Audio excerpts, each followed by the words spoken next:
Episode Quattro of Chariot of the Goons here on the CFDM network. That's 4, as Reese said. I'm working on it. Welcome. Musicaholic says, hello, let's go. Let's go indeed. Koopa Orc says, greeting, mother Hexifier. And victims. Uh-oh. My favorite thing to be.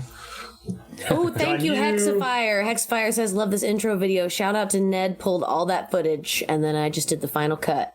Yeah, we tag teamed it this time. I was really excited. After Campbell pulled such an awesome intro video for Goon Files Season 2. I was like, oh, I gotta try this. This is awesome. I loved, that makes me want to go back and watch that intro video from Goon Files Season 2. That intro video was fun. Excellent. It just felt the tone of that whole campaign was like very specific. Yes. The Lovecraft Island intro was killer as well. Very sexual. Very sensual. Loved that. In my incredibly biased and horny opinion, that one was the best one we've ever done. Yay! I'm so glad. I do love that one a lot. It certainly had the most midriff, so I think you're not wrong. Yeah. Here's my icebreaker question for all of you before we even get into giveaway corner, before we get into content warning corner, before we go flying by the seat of our pants into this derelict ship that you have found in the middle of floating space. Ghost ship. What is your favorite fantasy firearm? What is your favorite weapon from space? Okay, great. Your favorite sci-fi weapon? Give it a think for a second. I will be the first to say, obviously, as a huge alien nerd, the Aramat pulse rifle from Aliens, the assault rifle that the USCSS Marines carry, and that Ripley wraps a flamethrower around in Aliens, and fucking empties the clip on the eggs and then torches them. The Armamat 324 pulse rifle has got to be my favorite. That's a it's good always one. had with the under attached grenade launcher. Come on. It's hard to beat. It's hard to beat. But yeah, any sci-fi, any video game, space kind of weaponry is totally up for grabs. I can see Mara's on Google right now looking for the exact terminology. I'm trying to find the exact ones that I'm looking for the serial number of the item she's looking for. It's very important to me. Yeah. I feel like, what about you, Kay? I want to keep thinking about it, but like the one that comes to mind first is the noisy cricket from Men in Black. I thought about that. Came to mind too. Yeah, good choice. Yeah, good choice. Yeah. Great weapon. Great weapon of choice. What more is there to say? It's just it's great. Noisy cricket. That's a good movie, dude. That's a good movie. That first one was gold. Yes, it was very, very good. All right, so the noisy cricket for Kay. Trevi, what about you, buddy? You played a lot of video games, a lot of sci-fi. Okay. Talk to me. So, Mass Effect. I'm calling it now. Mass Effect. Oh, that's a good guess, but no. It's actually I have an honorable mention, which is the chainsaw assault rifle from Gears of War. Oh, absolutely! Because it was really fun to run around chainsawing. Yeah. That was a new level of gore, man, for video games. It was pretty gross. It was pretty grody. And like just chainsaw one of those what were they called? They were like an insect species. They were the like locust. The locust. The locust. They were locust. Called. Yeah. Okay. Is that what? Hexfires. Were they called Lancers? Yes. Yeah. There you go. Lancers. My second honorable mention is Boba Fett's EE3 carbine from the Pandemic Studios Battlefront 2. Shot burst. Sure. Because you could just mow him down. But I think my actual answer has to be within the same family. Jango Fett's dual The Westar blaster pistols. the blaster pistols, because the sound I did not of have them. to look up. That was in here already. That's Yeah, I know, Riga. I know. You're on the inside. But like, man, those. I had a plastic model of one of them when I was a kid, and the sound that those made had such a chokehold on me. So I'm gonna go with the. Plus, I just love two blasters in one. So that's gonna be my pick. Very cool. Ree, you look like you have a pretty good idea of what your favorite is. I'm gonna let you. All of mine come from Star Wars because that's just where it lives at all times and all places, right? It's so great. And like the Westar pistols were like tied for first for me, right behind, and I can't find the actual name of it, but there is a repeating Gatling blaster that one of the clone troopers uses in the 2D Clone Wars series. That's like you pull it down over you, and it's like got a couple of those like. Oh my god! Yeah, when they go to fight Grievous, right? When they fight Grievous like a backpack. on Hypori. Yes. That's my fucking favorite. I'm gonna find a clip and put it in the Discord. It's like a whole backpack he pulls up over himself. Everything the fucking commandos are using in that series. Like the mechs from the Matrix, from the last Matrix movie, where he's like, oh, it's very satisfying. I love a fold-over gun. That's just so fucking silly. I love it so much. Rest in peace, Gendy Tartakovsky's iteration of General Grievous. We hardly knew you. I was so hyped. Never have someone been so hyped, and then you get there and you go, oh no. What have they done to my boy? Eeg1105 says, whatever stuff got into Jason in Jason X, or he's the weapon. That's a pretty good pull, I gotta say. Fucking, that's real. That's real. My favorite, let's see, Hexafire says, my favorite was also from Gears of War, the Hammer of Dawn. Yes. It's the laser that you point at the enemy, and the satellite comes down. Oh, because nothing is more satisfying than blasting a Brumac with a big beam of light from the sky. And Beams are great. One of the only ways you can kill your friend who's been annoying you the whole game. Remember, as I told everybody at the table last week, friendly fire isn't. Campbell, what about you? Nothing? No, she's got to look on her Listen. I don't know dick about shit when it comes to a gun, let alone a space gun. A space gun? If I can name a space weapon that I would like to see, what I would like to see is a lightsaber in the hands of specifically Hayden Christensen, specifically in Revenge of the Sith. That's all I care about. But now, since Campbell, I have the floor. Well, real quick, Campbell, I have a suggestion for you, actually, before we move on. I don't know how fond you are of Hitchhiker's Guide to the Galaxy. I don't know anything about Hitchhiker's Guide to the Galaxy. But perhaps the most powerful weapon in Hitchhiker's Guide to the Galaxy is Vogon poetry. What? Right. Yeah, I remember that. What does that mean? God, so good. The Vogons are huge poetry enthusiasts, but they're so terrible that anyone who listens to it just like is tortured. I love that. But now while I have the floor and we're talking about weapons, I can tell you, if you play Last of Us Part 2 Return Mode, let me tell you the guns you don't care about. You can live without a military pistol. You can live without a flamethrower. You can really live without a crossbow. Get yourself an upgraded revolver and either the pump shotgun or the double barrel shotgun, depending on if you're an Ellie tree or an Abby tree, and you'll be just fine. I love it when she talks dirty. I mean, honestly, the only thing Campbell would need to do like a 24-hour Last of Us stream would just be to turn a camera on. Like that's Yeah. I remember playing Halo Combat Evolved, the first Halo. And I remember me and my buddy, because it was one of the first games where you could co-op the campaign together. You could split screen co-op through the whole campaign together. And I remember finding the shotgun, speaking of shotguns, Campbell, in that game and just going, oh, and just having a moment, because you knew if you got close enough to an elite or you know, a hunter or a clicker, anything, and you just I know exactly point what you blank, mean. pull the trigger, that's it. Shield doesn't matter, health doesn't matter. That's it's all it. gone. Even if you haven't gotten the melee weapon upgrade yet. loaded. Yeah, exactly. I don't know if it was Halo 2 or Halo 3 where you could dual wield, and dual wield needlers was just Number 2. Yeah, number 2, baby. Needlers are so good. I love them so much. Yeah, they asked the chat forums, they were like, what would be the greatest addition you could have to the Halo franchise? And they were like, what about a gun in each hand? And Bungie was like, gun in each hand? Noted. Yep. Write that down. Dual wielding guns is the hottest thing. It just is. Speaking of, yes, another sci-fi gun, great poll, the Needler from Halo. Crystal needles that shoot out the front, and with enough of them, they explode. Oh, so great.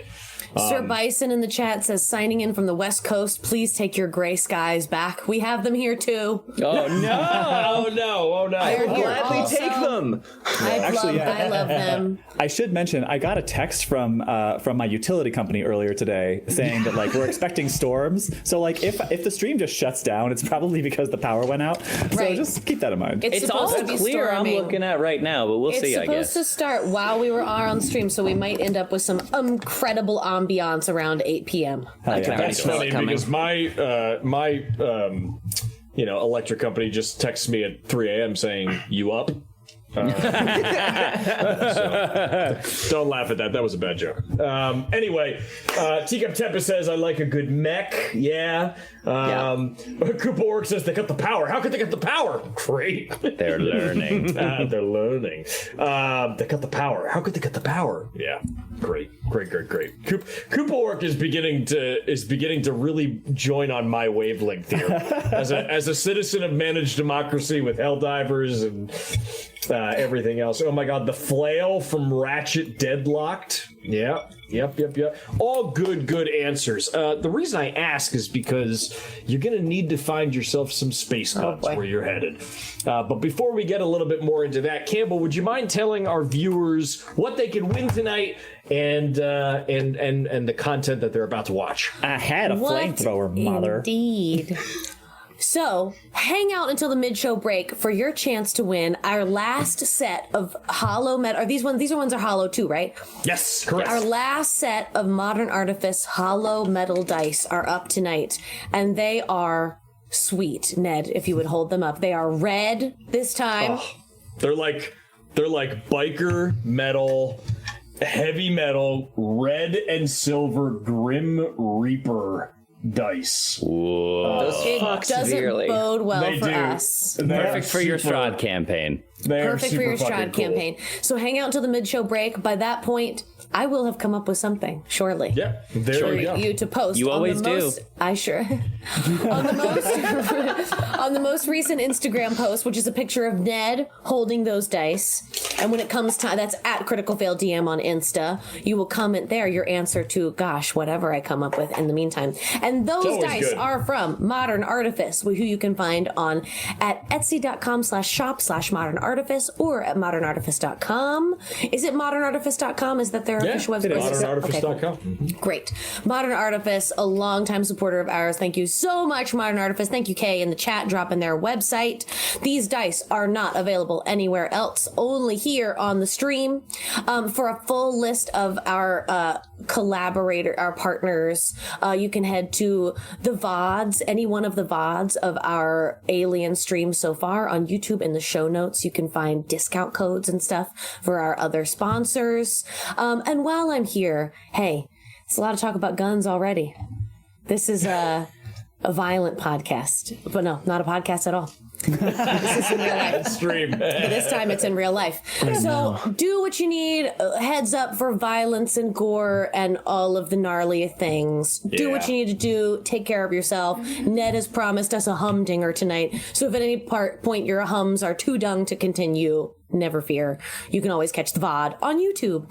And if you want to give us a little bit of advantage on our Constitution saving throws against the almighty algorithm, please do feel free to go and comment and like any of those VODs from the stream. Yes. Can I say one quick thing before we start? You may, Ree. Yeah. Just real quick. Hey, everybody. Happy Transgender Day of Visibility. It's the day that it is. This is the first time I actually remembered beforehand. It wasn't blindsided by it the second I woke up. Yes. So, yeah. There you go. shit's fucking weird out there, we got you, and we all got each other. That's fucking what it's all about. Mwah, all the love. That's right. That's Thank you, Ree. Yes. Thanks, Ree. Thank you, Ree. Happy Trans Day availability, all y'all out there. Just remember, the xenomorph loves all of you equally. That amount is 0. The xenomorph doesn't care what your pronouns are; it'll eat you all the same. And if we're lucky, he'll only get one more term. Yeah. Bada bing! Shots bada boom. fired from the EE3 carbine. You know what? Clementine taking inspiration. That was fun. God, she fucking needs one. Give me that. I desperately need one. Also, shout out Musicaholic is kicking us off with a hydration check all. Oh, great. Super fucking need Thanks it. for that. Well, the only thing I have here is this Dos Equis, so. Well, would you yell about it off mic? Because Teacup Tempest also just redeemed that. Fuck! I don't have any water! All I got is beer! Anyway. Thistle and Hair says Xenomorph's pronouns are eat and n. Stream is done. We've peaked. All right, now. Good night, everybody. That's it. That'll do. Roll I credits. cannot speak to your chances, but you all have my sympathies tonight. Oh dear. Oh dear. Oh dear. I don't As like we it. jump back to the to this screen real quick here, and we show you who our heroes are as they Back in focus. So you can remember them fondly. go back into Fondly. as we go back into our world. A little bit of the recap, taking it to the recap. We have this. We see, this kind of like last week on Chariot of the Goons, and we see, the ship as Gina is struggling to get the computer working, to get the air scrubbers on, and we see Niles getting closed into cryosleep, and then we see the ship drifting. We see it drifting. We see it found by a salvage ship. We see it found by the why, of course I'm blanking on the name of the mountain. We see the USCSS Montero coming in and kind of opening the door. We see Captain Miller being like, everybody works, nobody slacks. Otherwise, I'll drop you out the airlock myself. We see all of the characters. We see Cham being like, hey, Ma, did you hear what she said about my muscles? We cut back and we see all of these characters and vignettes. And the last stinger we see is Clementine going, I'll get you those 2 million credits. I'll get you those 2 million credits. And then we see the intro that you all witnessed before you started the stream, start of Chariot of the Goons. We open as we see Gina and Davis, right? Are in the cockpit and they're Gina Davis. Gina Davis. Shipping them wholeheartedly. That's their celebrity couple name. It's already there, yeah. We see Gina Davis. Now I'm saying it like it's normal. He wasn't. I want her to Son just of a pop up bitch. in the slideshow just seamlessly. Yeah. Right? Yeah. Just Gina Davis. Just Gina Davis, yeah. In a league of their We own. see Yes. Gina and the Grind pilot. space. I gotta think her actual name. Leah. We see Leah and Gina, and they're in the co-pilot and the pilot seat, and they are moving in on what looks like a derelict ship. A small red beacon light shining out through the vast expanse of dark space. We see a strobe spot from the front of the US CSS Montero, kind of going over the white, grayish, rigid looking hull of the ship, looking for the airlock. I don't know, Gina. This looks like it's. Oh my God! Look at that right there. And as as we see the camera, we see the light go over the serial number next to USCSS Montero. That can't be right. Gina, we're looking at a certified fossil. This ship was launched in 2100. So that's a full 40 years prior, right? 40-some years prior? Track closer to 70. Oh, shit. Dang. Well, shit. I mean, actually, time out. If we're really doing this, you guys were on LV-426 right before Aliens was starting, which means that y'all are 14 years forward from that. So this ship is damn near 80 years old. Oh, jeez. For the love of Pete, time just means less and less the further we proceed into this. You think if I get into one of those cryopods and we just hit pause, I'll eventually loop back around? Well, I can't tell if you're joking, Gina, but the ship, there can't be anybody still alive on there. 80 years, I mean... You found us after 13. I think Davis turns around and sees Clementine standing right behind. Clem! Fuck! Oh my god! I don't know where I am. I don't know if I'm in this scene. She shifts the ship forward and it goes into an asteroid belt. Yeah. Nice. That disembodied Welsh dialect brings up a good point, though, which is that you found us after 14 years in cryosleep. And I think you can never be too careful. And also, we are in space, and who knows what kind of critters have moved in the time that ship has been out of commission. So I think we just do a couple scans and go from there. You know, better safe than sorry. Am I right? I mean, sure, we absolutely can. I mean, I don't know what Mother told Officer Miller, but I think I mean, you know, Weyland Yutani says we got to check it out. Well, any distress beacon, we got to go down there. Otherwise, we don't get our shares. Then I think we got to cover our bases. All right. Why don't you start up the scan, and I'll hit Mother on the comms and see if she wants to come and take a look. Great. Hey, Mother. Ma. And you hear Mother. What is it, Davis? You might want to come take a look at this. All right, I'll be right up. Gina, are you gonna run a scan on the ship? Look at Kay. I think I would like to do that. Okay. Now, Leah, I don't know how you do things nowadays, but back in my day, we would always do a couple scans. And it seems to me you got these fancy new Xeno scans, right? So I think let's scan the ship first, and I'll run a series of them. I think I can figure out enough to punch in a couple commands and get things going. But let's start with just a localized scan of the ship that we are looking at. Look for life forms, human and otherwise. Sure, I think that's a good move. That one there and that one there, if you flip them at both time, it'll run them in sync. Beep, boop, ka-chunk. Yep. And so what are you doing? You're doing a scan of what? I think I'm doing just first just localized to this derelict ship that we are approaching, just for human life forms and xenomorph life forms, and whatever else is like standard operating procedure. Heat signatures, electromagnetic frequency, radiation, I don't know, whatever they normally do. Great, so you do this scan. You know what? I'll say give me a CommTech roll real quick. See how many successes you get. CommTech.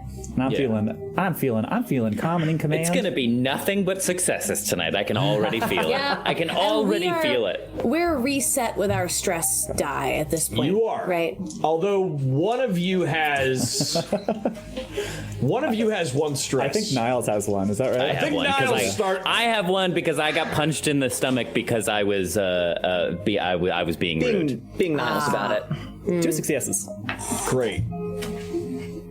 2 successes. Dos successes. Right? Dos equis. Yeah, you nailed it. No, you nailed it. You nailed it. Got it. Campbell, I can only give you one inspiration before we even get into the game, all right? You're fishing now. Dos successes. I don't always roll stress die, but when I do, I roll. I have a panic attack. It doesn't go well. Let's wait for a minute before we jump back to Gina with those 2 successes. Mara, right. Niles, Clem, what are y'all doing anything in this moment? Was the last thing that happened with me, I had that conversation with Captain Miller. Yep. That was,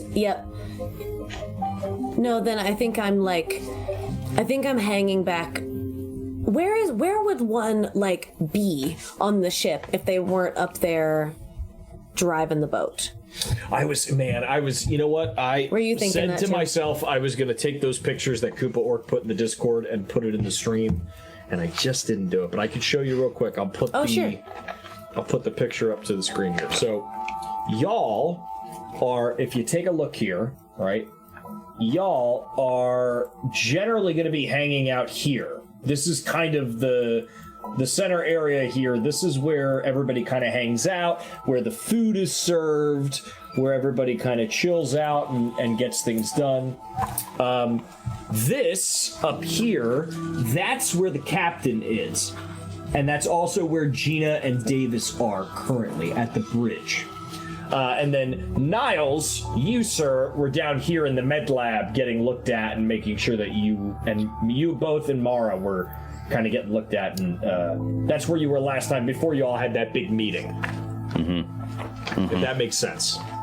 Yeah, last thing I was doing was secretively, I discovered in checking our parcel, the eggs that we managed to rescue, we found that I found that one of their cryo things was faulty, or at least a little bit warmer than the others, and so I surreptitiously kind of borrowed from one of the 5 cryopods on this ship to make sure that stays high and tight. So that's...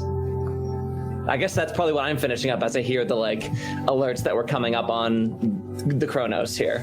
Yeah, and you all hear. Give me 1 second. You all hear over the intercom.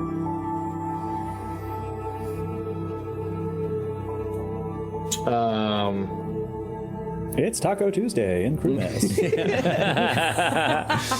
Put on your spade suits and go to the taco truck outside. Here in the sky, we're at a beautiful 45,000 degrees. While you are giving me that Comtech, Gina, can you also give me a piloting check real quick at a -2? What? Uh-oh. Now, how does that work? Do I roll 2 less dice than normal? Yep, 2 less dice. 2 less dice? Okay, 2 fewer dice. Piloting. Okay, cool. So, all right, well, that's still crazy high. I'm really good at piloting, y'all. I don't know if y'all knew that, but it's the truth. It did. The y'all kind of tipped me off. There we go. Ah, dang, yeah. Wear it on my sleeve. Okay, oh dear. Ooh, 1 success. Oh, wait. If there are no stress dice involved, do the ones mean anything? Nope. No. Okay, cool. 1 success. Great. So suddenly you see the image of the USCSS Cronus on your screen lurch forward, and at the last second, you flip a switch and you pull the stick back as your ship moves back with her. As you see out of the corner of your eye, a stray space debris hit off the back and push it forward, and it would have rammed into your ship in that. Oh, glad they still glad they still keep that rear thruster control in the same place. And you just look over, and Davis is like, How did you see that coming? I don't know. Call it a sixth sense or something. Gee, you're real good. Hey, Gina, could you warn us next time you're going to take us around a sharp bend? Some of us are trying to rest from having their faces melted off. Gina, your 2 scans indicate there are functional cryopods on board. And they do indicate multiple heat signatures. Okay. Yeah. All right, well. Your scans for xenomorphic activity, because they are exclusive to the xenomorph that you faced on LV-426, they pick up nothing. So you can rest assured that there are no, Class A33 xenomorphs on board. Well. Okay, I'm not seeing anything concerning. I am seeing something that gives me a little glimmer of hope that maybe there's some life on that boat. But Davis, Leah, can I ask you something? Yeah. In the past 14 years or so, I see we have these xenomorph scans now. I don't really think we had anything quite like this 14 years ago, but It seems like you do now. So, am I to assume that y'all have learned a bit about those creatures, those critters, and how to find them? Are you kidding? No, we don't. I mean, we're all the ships are outfitted with them now, but I don't know. I've never seen them, nor do I want to see them. Well, I can't blame you for that, but at least you have some sort of means to know how to find them. These scans, I mean, they're not useless, right? They got to work some of the time. Well, yeah, I mean, Weyland Yutani tells us that it'll pick up a xenomorph from, I don't know, 30 miles. So... All right, well... I mean, if you scan the ship and the xenomorphic scan came back negative, then one can hopefully assume that it is negative and there is nothing on that machine, on that boat that's going to try to kill us. Well, the reason I ask is because if someone were to find, perhaps even manage to, I don't know, incubate some xenomorphs. Why would anybody want to do that? Well, presumably to learn about them, maybe be able to make these scans more accurate, you know, pursuit of science and all that. Is that something that would be considered like a good thing to do or like a not so good thing to do? Well, I mean, if anybody in their right mind were to come across a xenomorph, they would hightail it out of there or hit it with an incinerator unit as fast as they could say the word incinerator. But I'm just here. I'm just here. I'm literally just here. I don't know why everyone's looking at me. You know that Weyland Yutani's always got ears in the fucking walls. And I'll be honest with you, Weyland Yutani is always trying to make sure that they get their hands on that strange shit. For the betterment of all humanity, obviously, Niall says as he slides into the cockpit. Oh, you must be the company fucking rep. Hi, Niles. Yeah, I certainly am the company rep, though as to the other, we can't speak so far. Is there something you need in my cockpit? Oh, just to see your shining face again.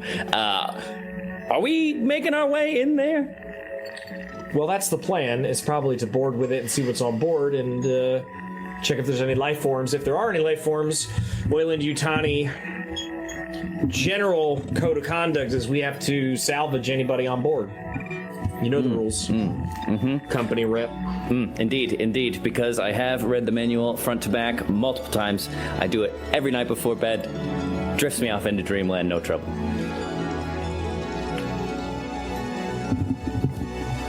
Well, that's what we're doing. And at that moment,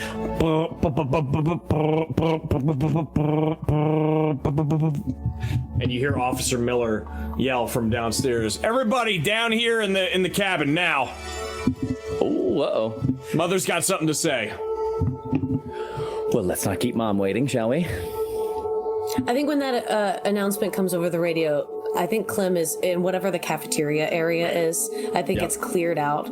And if there's tea in space, sure, then she's drinking tea in space and is looking at... You go over with a hot cup to a machine and you press a button and it just... And I think she's like, there's something about it that's just like, I don't know, like, there's something about it that's just like false and makes her feel even more trapped. That she doesn't get to do the making of tea. It's like chemical Earl Grey. It's not like... It's not great.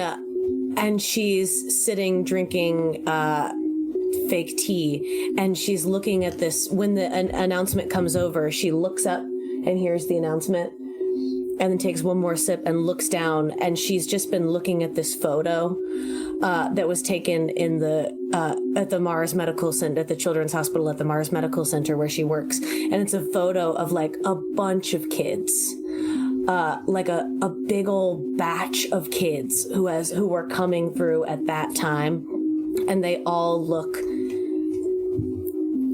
just unwell. They're all a little too thin. They're all a little too gray. Like some of them, their hair is falling out, and they're all standing together, smiling. Some like standing and some like in wheelchairs.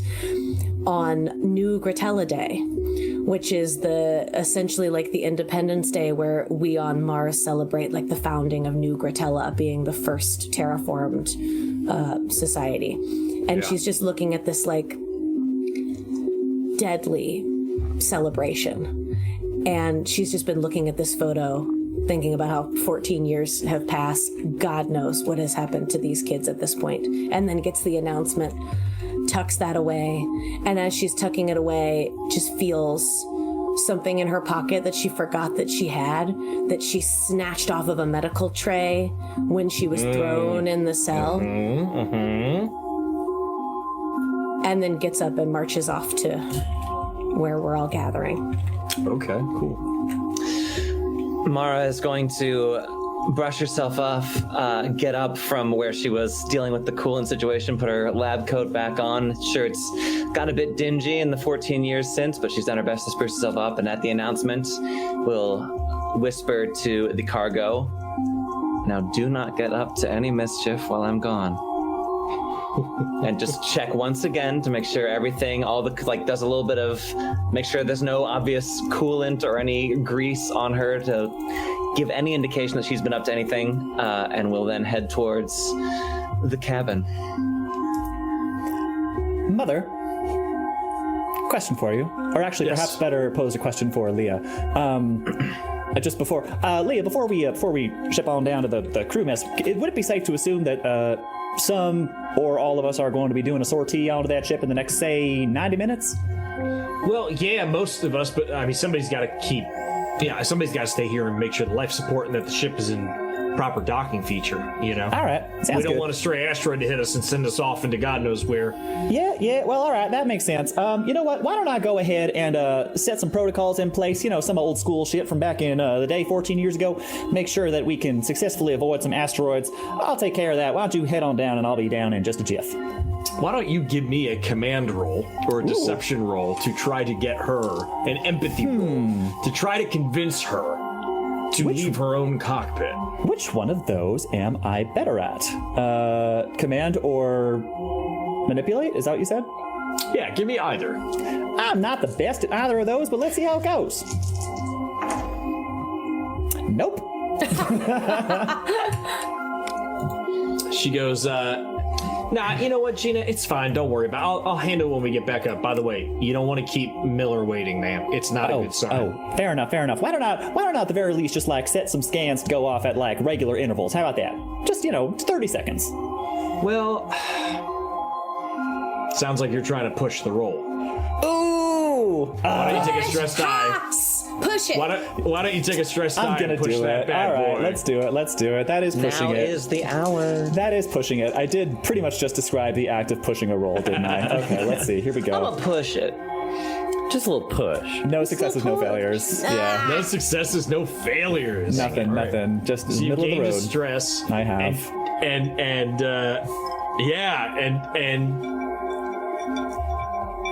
Davis just kind of grabs you by the arm and is like, Gina, give it a break. Come on. And kind of pulls you along out of the seat and All sends right. you down Fair enough. with her into the thing. Uh-oh, stress is building up. Not We're great. Already, we're not even on the new ship yet. Come on, even on let's the new fucking ship. go. Let's go. You see Officer Miller standing over the table, kind of wrapping her fingers on the table. Hell yeah. She also keeps her microphone on the table.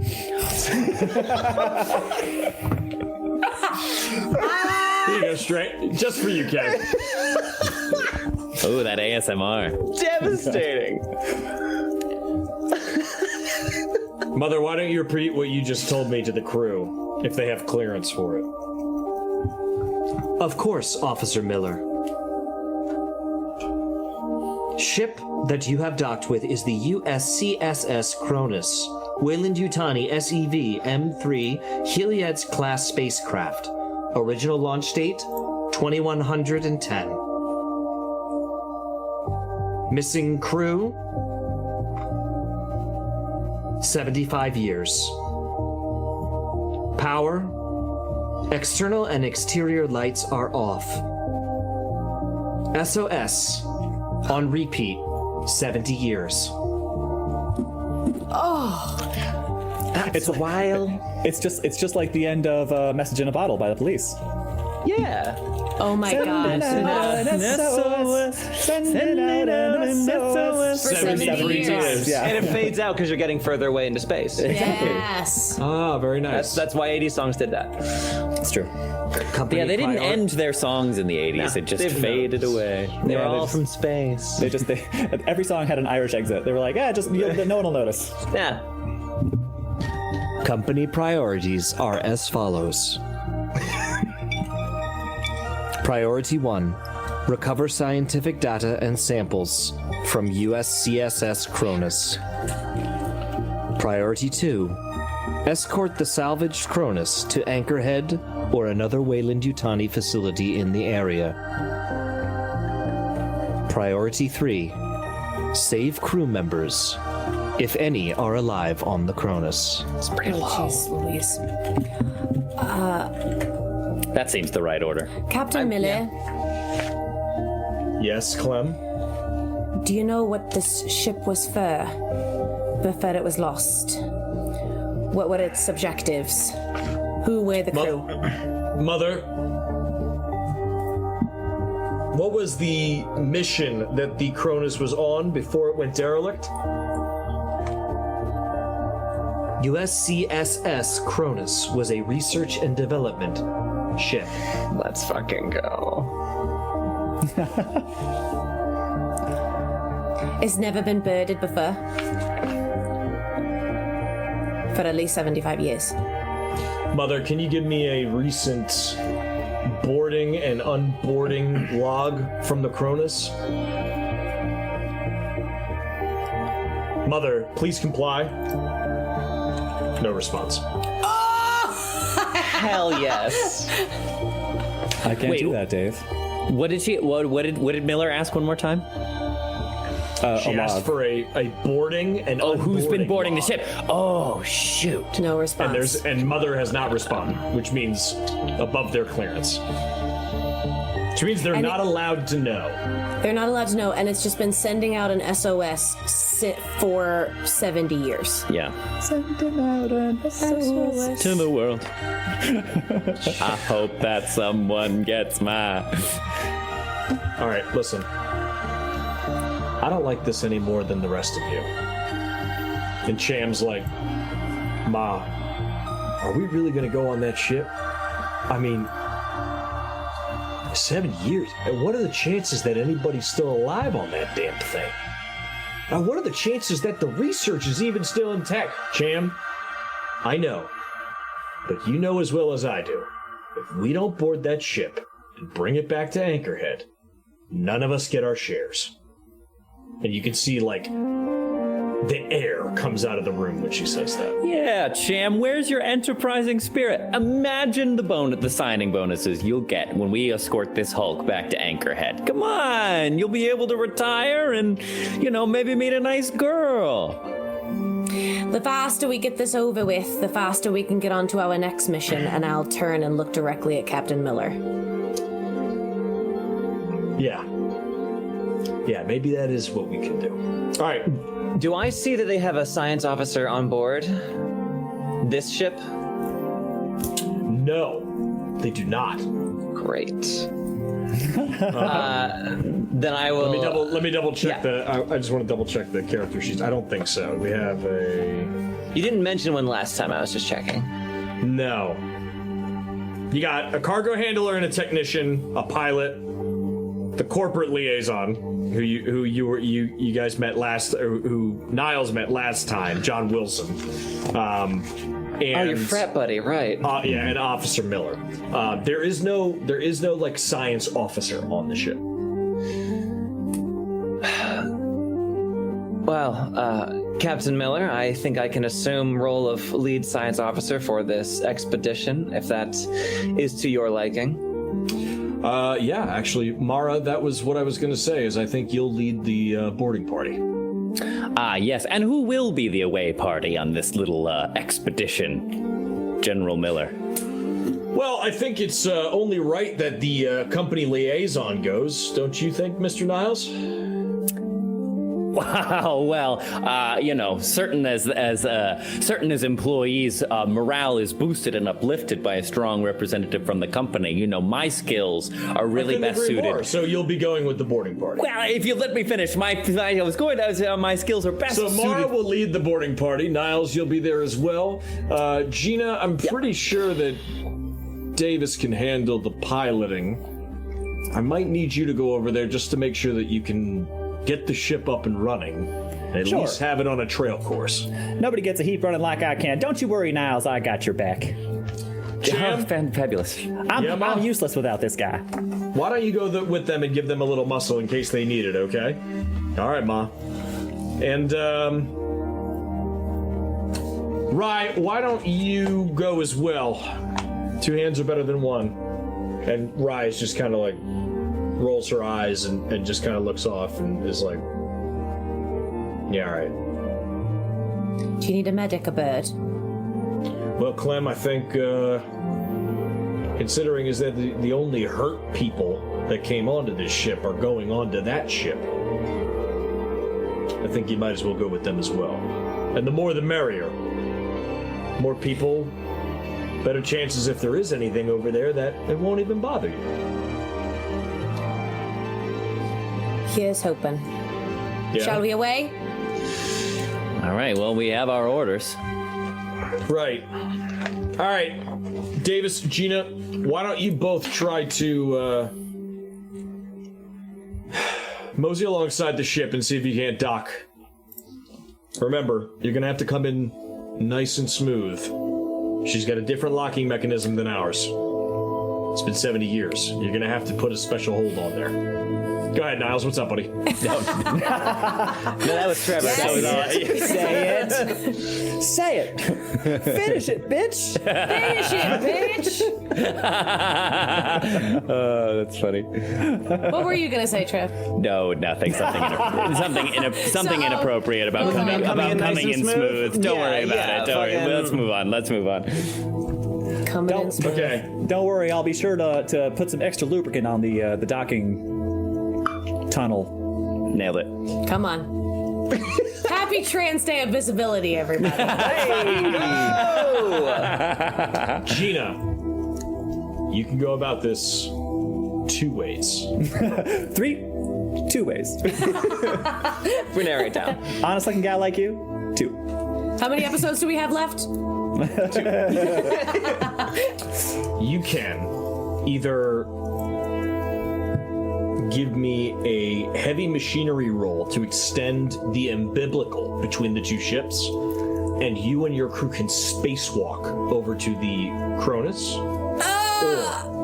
Or you can give me a piloting roll at -2 to attempt to match the Cronus' speed and dock with the Cronus that has a different locking mechanism than yours. You had me at piloting. Yours. Okay. So, give me a piloting roll at -2. Have I mentioned I'm a pilot? Gina, why don't you give me a roll at -2? Davis is also going to go for a roll here because the 2 of you are working in tandem. You better never tell her the odds. 2. Oh my god. I have to futz with too many dice in this game. 2, 4, 6, 8, 9. Okay, Who do we appreciate? I have to roll literally all of these, and then I have to roll 1 more for a stress die. Random. Shit, I dropped 1. Random shit, Okay. go. That is 2 successes. Stress die, only 1. No, it's a 5. So 2 successes Great. on piloting. Lucky for you, you needed 3, but lucky for you, Davis got 3 successes on their roll. Oh, good. So, between the 2 of you, you're at 5, which way supersedes what you needed to get to dock. And you slowly hear... Damn, newfangled automatic transmission. The ship says thank you. And you hear and feel the locking of the ship and the jolt as the 2 ships are now traveling through space together as one. Woo, as we travel through space together as one, can we get a she-ute for the chat? I'm sure nothing scary will be in this ship. What are the odds we escaped from a planet with an alien on it? And now, what are the odds we'd run into a ship with an alien on it? Seems safe to me. Don't tell me the odds. What are y'all bringing to the derelict ship? What would you like to request or grab or bring with you?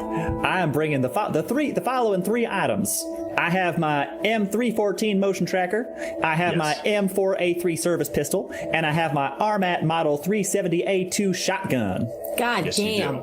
Well, Gina's loaded up.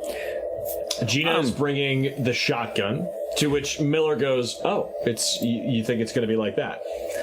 Can never be too careful. Hang on 1 second. Oh shit, where'd I put it? You know, she's ready. Gina raises an interesting point. I don't suppose, Officer Miller, that you have any spare firearms that we might take with us onto this derelict ship. I mean, you know, if somebody left some tuna in the fridge for 80 years, we're gonna need some kind of weapons to defend ourselves from it. Oh my god. Who knows what kind of life forms are growing on that? I mean, you know what, Niles?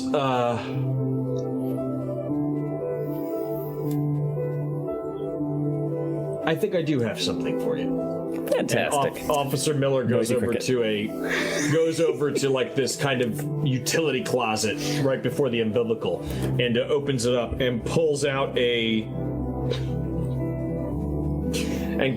pulls out a motion tracker, hands it to you. Thank you. And then hands you a cutting torch. That's pretty good. For close range encounters. And she just kind of gives you like a pat on the shoulder and goes, if anything's not attached over there, why don't you give it a look too? You know I love it when you talk dirty to me, officer. Oh my god. She gives you a roll of duct tape and a can of WD-40. Yeah. I'll have that. In his hands or like on, yeah. Yeah, okay.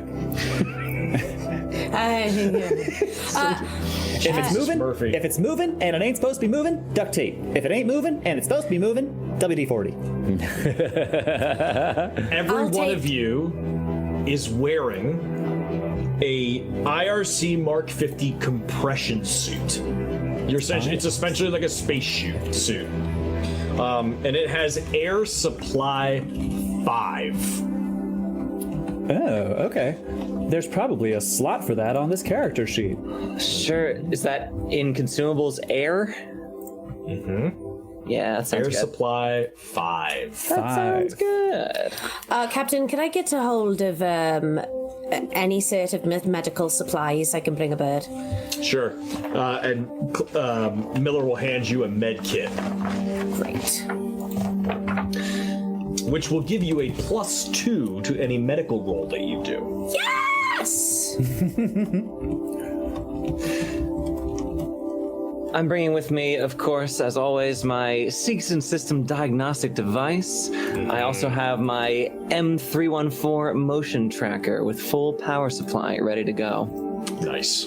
And as always, my little palm recorder, Charlie, whom I dictate my notes to. And then we'll find them later on in the game. Yeah, that's able to yes. Yeah. Sure, yeah. It's audio logs are very important. Chekhov's Charlie. Yeah. Yes. Steegson's system sells seashells. Nailed it.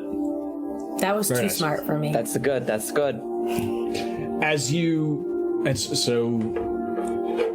Right.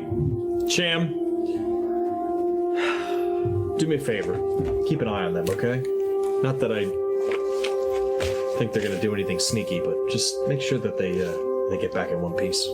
Yeah, Man, no worries about it. They'll be fine. They'll be a walk in the park. This is the saddest scene ever. He's gonna be the very first one to go. The scene is so sad already. Give it up. He's dead. Give it up. He's dead. Right. What color shirt is he wearing? You see the kid that's, can't be more older than like 23, 24.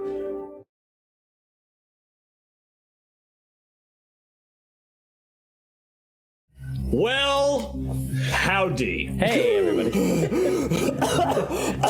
Where did we go? The vacuum of space is awful. It's awful. Wow. It's hard, and so are we. I apologize for that. My computer did a full fuck you, dude. I don't want to work anymore. So we are back now. If anybody could just remind me real quick what I was saying before we crashed out. Okay, wait, what were you saying? Everybody was getting their... Oh, it was a sad scene where Cham's death was foreshadowed. No, actually, I remember. Because, you were just about to introduce the next, really young, tragic, soon-to-be tragic character. And then I think you were actually about to introduce their Chihuahua. They have a dog, too. No! Yeah, just maximizing. Oh, and they were about to call their mom and say, "Hey, happy Mother's Day." Give them an inch and they take a mile, Chad. Give them an inch and they run for years. And tell Dad happy retirement. Yeah. Jesus. So Kayla, Rye, you see Miller kind of walk up to her and go, "Look, I need you to do this by the numbers, okay? Don't dick around. Just make sure you come back in one piece. All right?" And you see her, and she's like, "Yeah, Ma. Okay, I'll come back in one piece. All right? Look, I don't care about the shares. I don't care about the company. I need you back in one piece. You understand me? Look me in the eye and tell me you understand me." Oh, fuck. "Yeah, Ma, I understand you. Okay." She's so fucking dead. All right. Compression suits on. We're gonna. I'm gonna step out and then we'll decompress. So you all, you gotta put your compression suits on, and you just hear the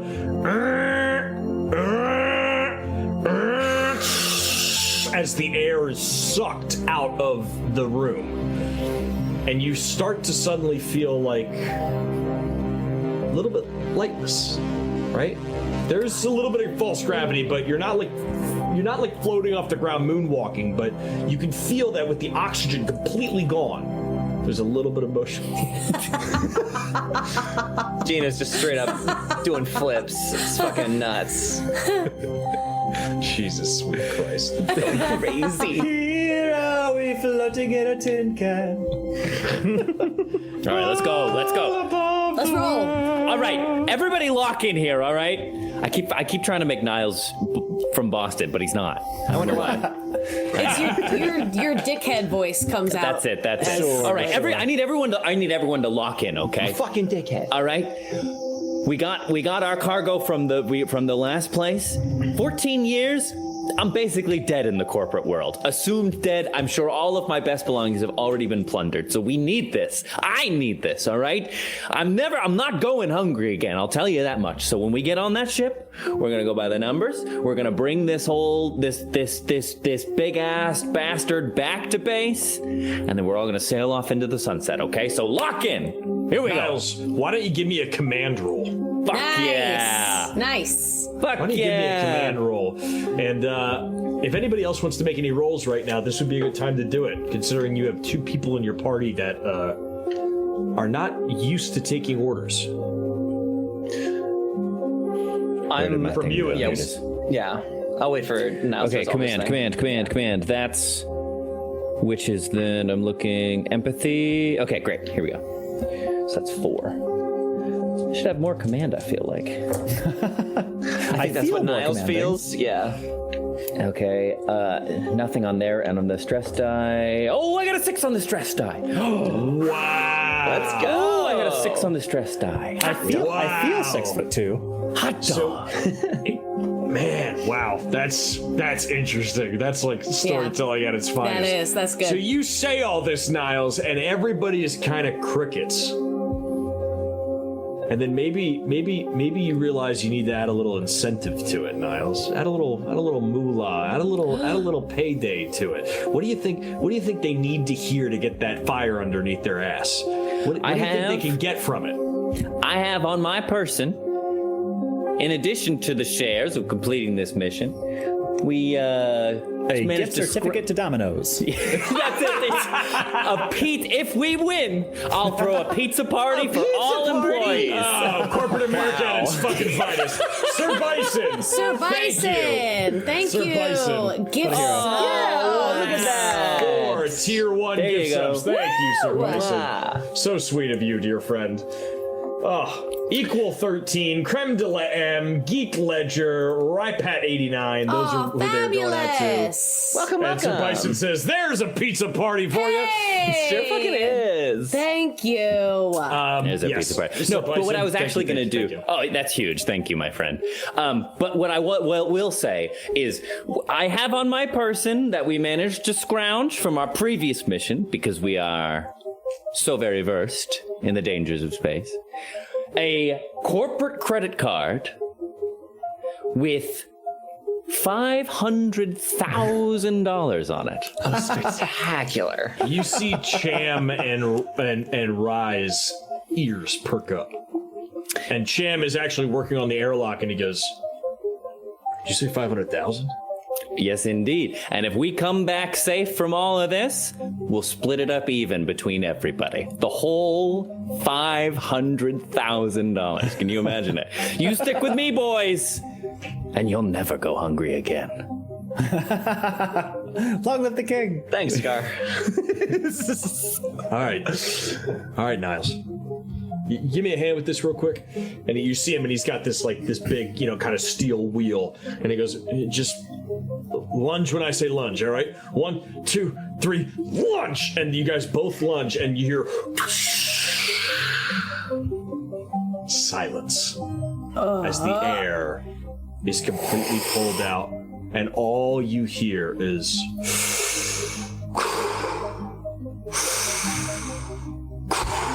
of your compression suits and the breath. I find your lack of faith disturbing. I love him. I love him so much. Hayden? You in there? Is it you? I love him. Do you head down the umbilical into the ship? Yes. I will, to everyone gathered as team lead. All right, folks, stick with me. Stay close. Only split up if necessary. We are here to retrieve and assess. Nothing insane, by the books, as the dear Captain Miller suggested. We've dealt with situations like this before already, so if you're new to it, don't worry. You're in good hands. Oh my god. I love her. And I'll be the first one in. Okay, what's the order? Who's going in after Mara? I will be the last one in. Yeah, I'll follow Mara. And Dr. Sinclair, if my assessment comes back positive for tons of bullet holes, I'm not filling out any more paperwork. That'll be the least of your worries, Harper, but you have my second on that. Okay. Shotgun drawn. Gina, after you head in, Cham files directly behind you because he's a little soft on you. And all that's left is Niles, Clem, and Rye. Watch my sex, cowboy. Come on, Rye, stick with your buddy. We're going by the buddy system here. She kind of And looks then- you up and down, Niles. Yeah, all right. And she kind of goes in.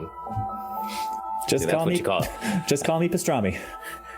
That's what you call leadership, Clem. How about that, huh? A little motivation, a little spirit in the troops for this deadly mission. Probably most of them aren't going to come back, but you got to make them feel like they're really part of something. Oh yeah, brilliant. Why didn't I think to just offer everybody 500,000 credits? Well, I don't know. I mean, I guess I'm just built different. You should, And I'll follow right after Rye, kind of wanting to keep an eye on her. Yeah. Pastrami on Rye, I got you, Kay. Thank you, for fuck's sake. I got you, don't worry, I got you. I didn't. I missed it. That was I really missed good. it. That was Oh, I really didn't have good. it. Yeah, I didn't have missed it. it. You are Sorry, valid Kay. in this Chili's tonight. Thank you. You know what? Happy Trans Day of Visibility. I feel seen today. Yes. Only now with the pastrami. Yes, that's what I needed. We are in the midst of Moonbeam. We are fully visible. You cannot turn invisible for the rest of the day. On this day of visibility, you're not allowed to not laugh at my jokes. Thank True. you. We're so The sorry. fucking Kay. law. Who'd have thought that all we needed to really bolster trans rights? being seen on this day was a pastrami on Rye. Who'd have thought? So Good sometimes it's deli that is simple. all we all needed. It's that easy. So you head down the airlock. And you reach the airlock of the USCSS Cronus. All right, I'm assuming we know when this ship was. This is an older model, so I'm assessing for any fail-safes, anything I need to computer tech-wise to get in. You see it is all mechanical. It's quite alien to you from the outside, Morrow. This airlock is... I'm so sorry. I'm gonna lock in, Ned. I'm so sorry. I'm gonna lock in. Here we go. Here we go. I'm so sorry. I'm locked in. Here we go. He's getting revenge for the other night recording. Dan Wall, thank you for the thank you Just for the wait for follow, Thursday. Frank. Appreciate it. Yeah, just you wait. Just you wait, Trevor. I'm gonna take your train off the rails. It's gonna be in the junkyard. It hasn't even been mostly my fault. I'm innocent. Yeah. Okay. It has taken us 1 hour to put on suits and move through the Let's go. airlock. We're going. Some time to make some great advancements How in am I our gonna kill you interpersonal all if I can't even relationships. get to the climax? That's the idea. Well, Praying Mantis style, all right. When you put it that way. When you put it that way, hurry up, everybody. We get to the airlock, I'm getting tired. and Cham. My Boy, wrist is if I getting had so a nickel, if I had a nickel, Cham turns. I'm sorry. Cham turns the wheel, and the airlock opens. It smells stale. Yeah. Ugh, like dirty fingernails. It's Ew. You know that smell? Ugh, it's awful. It's dark. It's dark and stale, and it feels absent.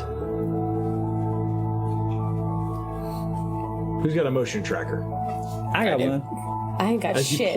As you pull the motion trackers out. Clem, you take mine. My hands are full. Sure thing, darling. Really? Yeah. He pulls out the. I have a motion tracker Clem, now. not I said I Cham. can't. My bad. I can't Cham get not my have one? fucking camera to focus though. Cham can have If you mine. do this. Cham can have mine. I have the cutting torch. Okay. Do it So slower. No. Whoa, what a hand. look at that. Can you read my palm? Yeah, you're gonna be beautiful forever is the thing. That's great So- news. Y'all keep Give acting. it a minute. Yeah. Yeah, you're good. So Clem, Cham, Niles, you give Cham the motion tracker. Motion trackers also double as a flashlight. So not only do you have the Hell yeah. motion tracker Great. out, but this bright kind of wide shooting light hits this, and it's like a horror movie, man. It is dark. Hold on, I gotta change the vibe. I want to real be quick. in focus when we go onto a ghost ship. You can't, like, I've done it. I just real quick turn off my camera and on again. Like, Is that it? yeah, like, Or it you can usually always corrects. do one finger to the side of the face. Always. Or just hold up a sign that says, Help! I'm back. oh, there you go. There you go. Good, good. Yeah. Just take a Sometimes if I hang out in the corner of the frame and then come back, it's fucking weird. I don't know. As you move the motion trackers around this open entryway, this entrance into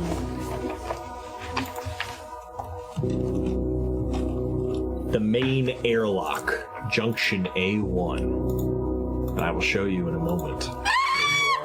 I can picture it. I'm so happy. One second. Abandoned shit. Give me all the abandoned shit. Just an amendment while you're looking at it. I changed my mind. I'm going to keep the motion tracker. I'm going to give the cutting torch to Cham because that seems more like his speed. All right. You do it's so. Cham Cham and Cam. Clem. Cham, like I said. Everybody on the stream, Clam. and can everybody in the with me now? Can you all see this layout of Deck A of the Yes. USCS? Oh, Yes, Yes. indeed. Indeed There it I can. is. Well, look at that.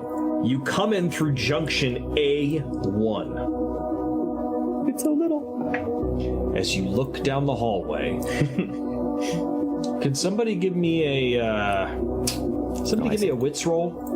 Whoever's got a roll. motion tracker with a flashlight, somebody give I'll me do a wits. it. That ain't me. I'll do it. It's Mara. Mara's leading the way anyway, so yeah, that makes sense. Yeah, sure. I rest my shotgun on your shoulder. Nice. Oddly That's comforting. hot. Yeah. Get a little flush. That one's cocked. No successes. Okay. Anybody else have a motion tracker they Could wanna I roll? try it? Go ahead. Yeah. And I could do I as well. roll? Did you ask for wits? Could I roll observation? Yes. Yeah. Campbell's Anybody has observation, they can roll that too. I could have had two Campbell more is, dice in there. Campbell's trying to find a 13-year-old Emily Browning. We're all trapped here. Oh, that one's gone. Oh, thank Okay, you, Kuborg. one Oh, success. Kuborg, MVP. One success. Clem, Yes. Hell as yeah. you move your motion tracker over, you're suddenly startled by a slumped over corpse with its head missing. Its head presumably blown out on the wall where it slumped over. It is still wearing its compression suit. Oh my god. And on the floor next to it is a Model 37A2 shotgun. Take 1 stress. Son of a bitch! I would Well, like sure. to start assessing the body to see what, apart from the obvious, like, cause of death there, Yeah. what else is going on? Is this shotgun nicer than my shotgun? It is an older model, but it checks out. I'm glad we worked it in. I'm really glad we worked it Well in. done. Truly, like, Well done. Well done. thank God. For you Star Wars nerds out there. What did I that's have? crucial. What did I have? I was what did I just have my about to clear it, soundboard? actually. Is the gun in the hands? Is it on the ground? Oh yeah, it's in the hands of. It's in of the hands. corpse. Yeah. Okay. It's like you can see it. It's like this. It's like slunched like that. Slunged. Yeah. I think I'm scanning the floor with my light, and then I spot blood on the floor and raise the flashlight up, and then Yeah. Who is? Be honest with me. Who is next to Clem? Who would be around Clem seeing this? I think I was in front Anybody? of Clem. Right? Yeah, So I if think it I was the probably- three of yeah. us, I think, at the front, yeah. Clem and I were the last two. Yeah, but once you guys kind of got into that open corridor, I think you guys kind of spread out a little. I tried to. I'm trying to stay close. For what it's worth, I'm trying to stay close to Rye. Okay, great. So this they is what I'm might going to have say. Rye, Mara, and Clem will take a stress die for that. Oh, shit. For that Okay. instance of seeing that headless corpse with the shotgun in its arms. While Mara is starting to investigate the body, I would like to go over and just very gently, I'm gonna kneel down next to it and look up at this. I mean, you can only help but be like caught in the final moments of whatever this was. And I'm gonna start looking around the area. Is this body sitting near a desk? Is there a note? Is there a recorder? What can I see around the body that would tell me anything else about these final moments that won't be told to Mara by the body itself? Why don't you give me another observation roll on the corpse? Okay. See if you can really Come on. get in there. Real quick point of order, Ned. You said we were arriving in Junction A2. That's where we are now. You are in Junction A1. Where's that? Oh, It's okay, I right. see. It's I see, right I see. below the sort of head of the ship. Roger that. It's right below Mother's kind of area up there. 2 successes. Aye, Mother. 2 successes. And as you jump onto the ship, you look at the motion tracker, and there's like a little kind of screen below it that shows the diagram of that floor that you're on. So you can kind of see the map of like where you're going. 2 successes. Clem, you see nothing on the floor. You see something like a kind of like impressed thing in its suit pocket. So there's something in its suit pocket. Bless. And you see along the neck kind of going into the suit, you see a black vein. That's all you see. Mara. And I think is there anything around that I could use just to poke and prod a bit? Is there a pencil or any other kind of utensil? Sure, we'll say that you guys. We'll say that you have like you have a med kit, right? Yeah. We'll say you have a pair of forceps in that med kit, so you're able to kind of move stuff. I'll put. You said that this vein is like along the neck. Yeah, it's like if this part of the head is like gone, there's like you can still see kind of like the Carotid artery? The carotid. You can see part of the carotid and just kind of the veins that you would see going here. And there's a couple that are black. Yeah, I'll reach over with forceps and kind of like pull back the suit around that area and then kind of look at Mara for an assessment. Good find, Doctor. I'm gonna assist her in looking further down, following this blackened vein. While she follows the vein, I'm gonna reach into this pocket on the suit for whatever this other thing is. Reach in with the forceps and try and pull it out. Great. As you do that, Clem, and as you look away to Mara, as you look back, the corpse spasms and falls over, and nothing else happens. And out of the pocket rolls 2 shotgun shells. That's what was in his pocket was 2 loads for the shotgun. Don't mind if I do. And then the corpse just kind of like. It's been waiting 80 years to give us a little spook. Is there a name? Is there a name tag? There is no name tag on the suit. You were right, Garrett Greenland. Where there's a gun, there's ammo. True that. You rotate it in your hands, and then it goes back to third-person POV, and you've equipped it. Yeah. Or if it's red on your wheel now. You're holding it like this, and then you flip it over. You pull your gun oil out. You clean it. You know. There we go. You look down the sight. We can all do it. Look, That never gets old, yeah.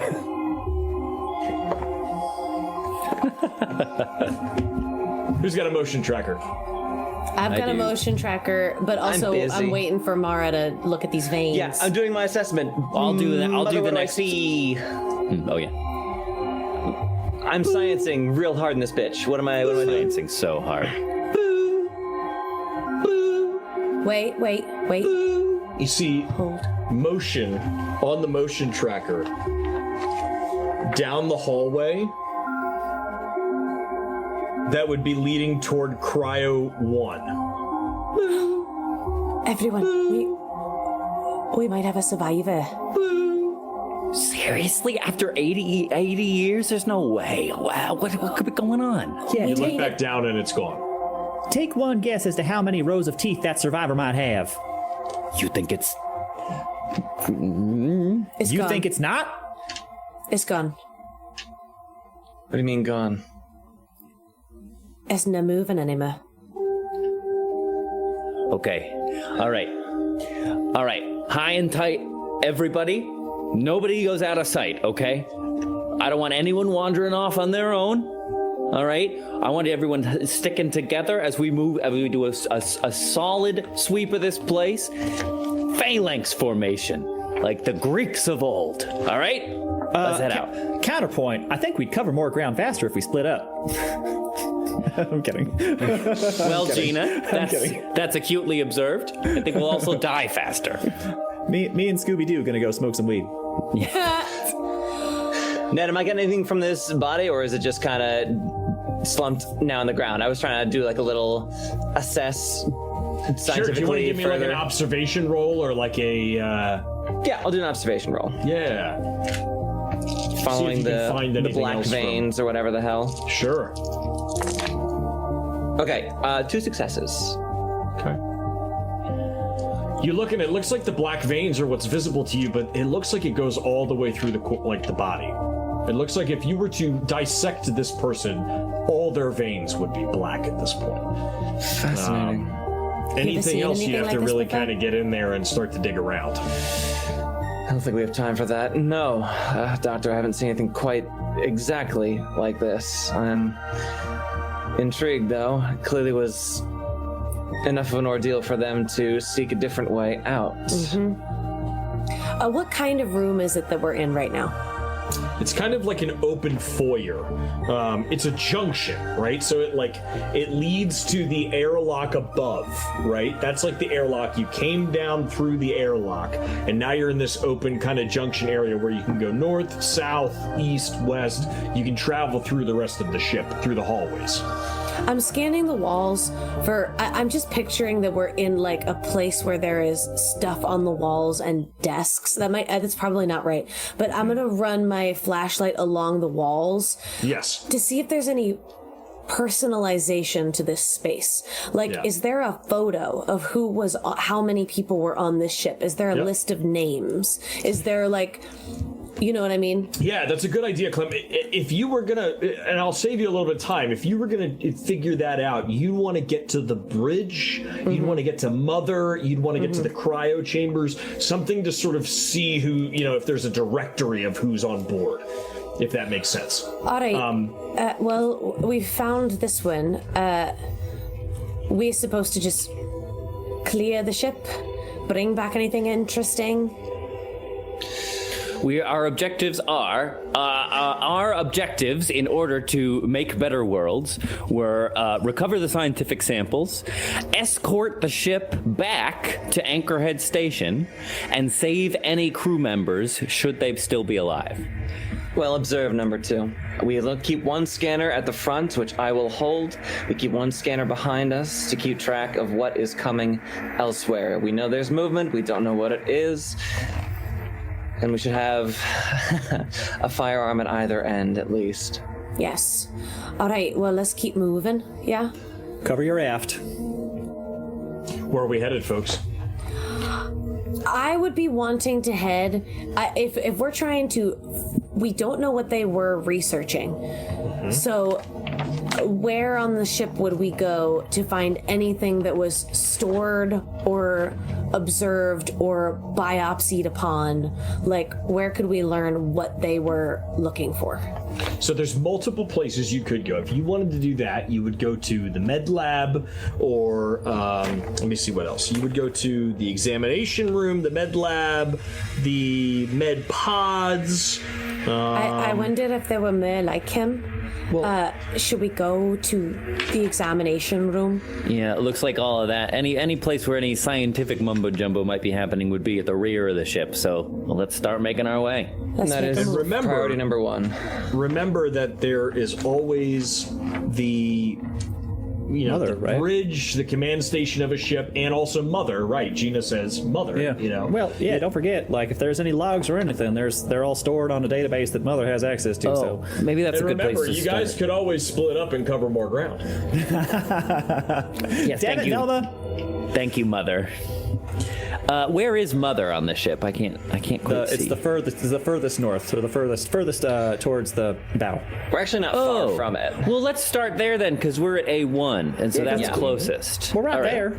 Let's go that way first. Plus, we heard the movement coming from down towards the cryopods, so let's stay farther away from that to begin. I will remind my fellow intrepid space explorers that Koopa Orc was kind enough to post the map in our Discord server. I got it pulled up. Big screen.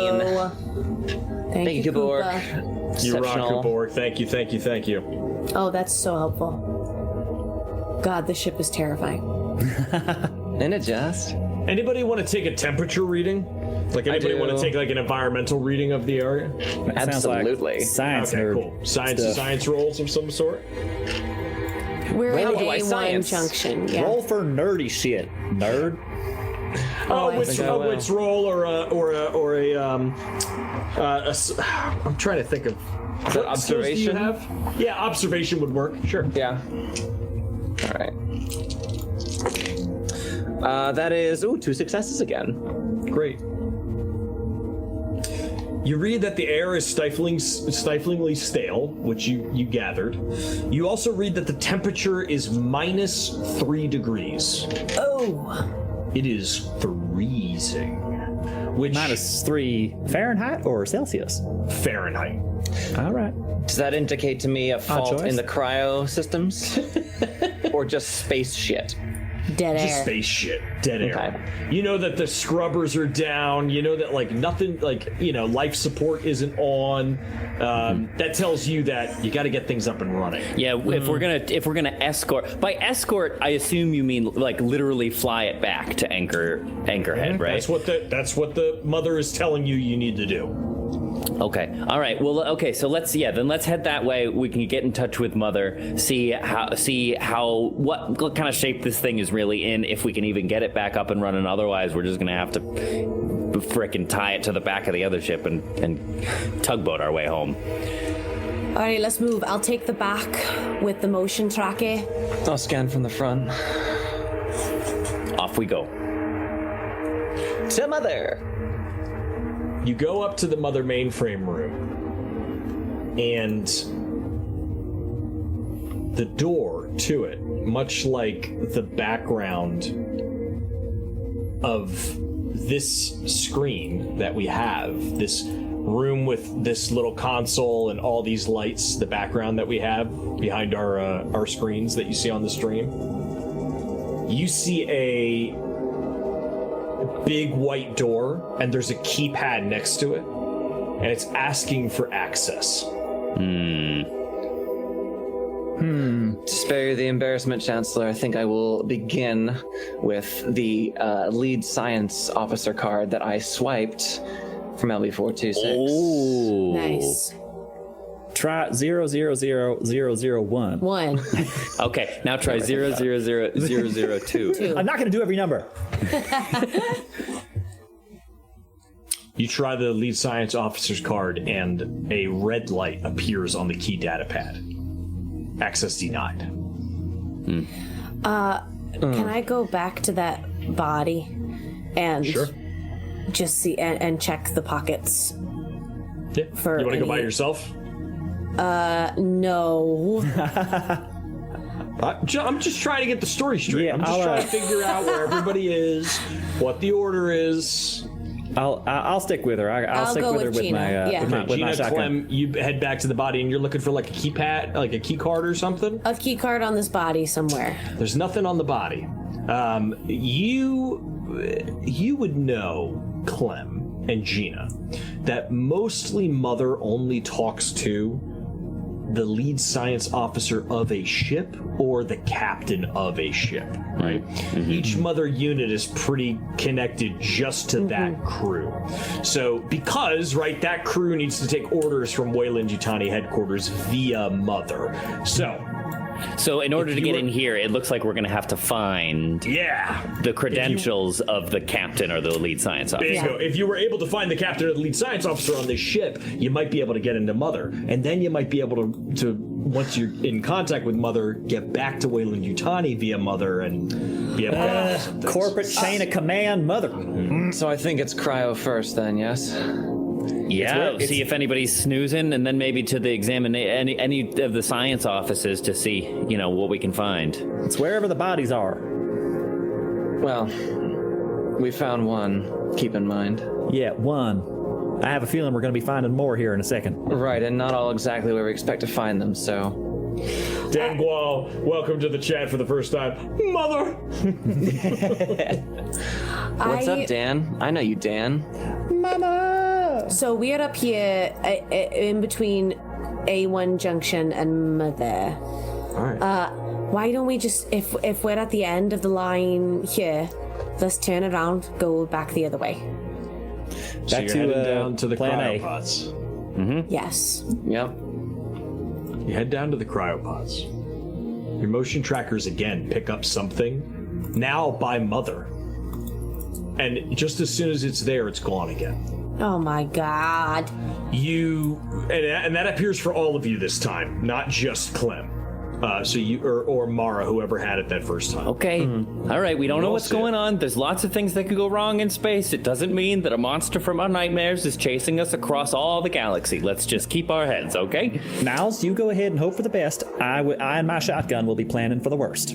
I think we make an excellent team. As you head into the cryo chambers, The main door into this area has claw marks around the edges of the door. Okay, all right, okay. As if something was trying to scratch its way in. Oh boy. The door is locked. Does somebody want to give me a heavy machinery roll to try to get it open? I'm good at that. Use the cutting torch. Oh, Wait, why don't we just use the cutting torch on the mother door? We still wouldn't be able to get into the computer itself. Yeah, you're right. I You're thought right. about it. I did. Well done, all. I am. Way to think through. It's up to you. If you want to try to cut through the door, you can. However, keep in mind, once the door is cut through, it cannot be closed. Sure, fair enough. Let's try the method first that does not involve eliminating a way to block off passage and also does not create a heat signature.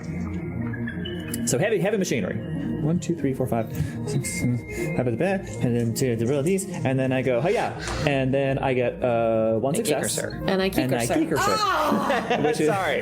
and that is the kick is the stress die, which is a 4, so 1 success. 1 success. You successfully open the door. See? As the door Well done. opens up, you walk into the cryo room. The cryo beds are covered in frost. Does anybody want to walk up and kind of like wipe away the frost? Absolutely. Yep, Trevor's Go in. doing that. Niles, as you go up and wipe away the frost, you see perfectly intact a human being. Oh, looks like we got some live ones. You look to the right, and the vitals are still intact. Looks like we got some You live go ones here. And wipe away the frost on all the windows.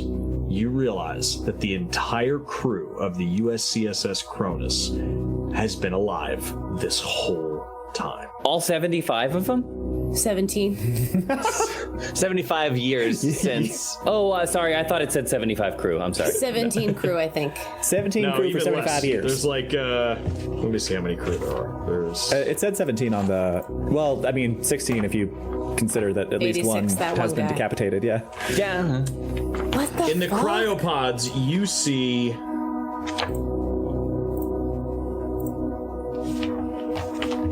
Oh, that's unexpected. You see. Sorry, hold on. You see 6 people in the cryopods. 6. That is. is where we will take our break for the evening. Yeah. So yes, out of the 17 or 16 people, there are 6 accounted for right All now. right. Fire points out 16 and a half. They're absolutely right. Absolutely right. So that is where we'll take our break tonight. That means go to the bathroom, go grab a drink of water, grab a refreshment, take a breather. I know we're high stakes, high stress, high thriller environment.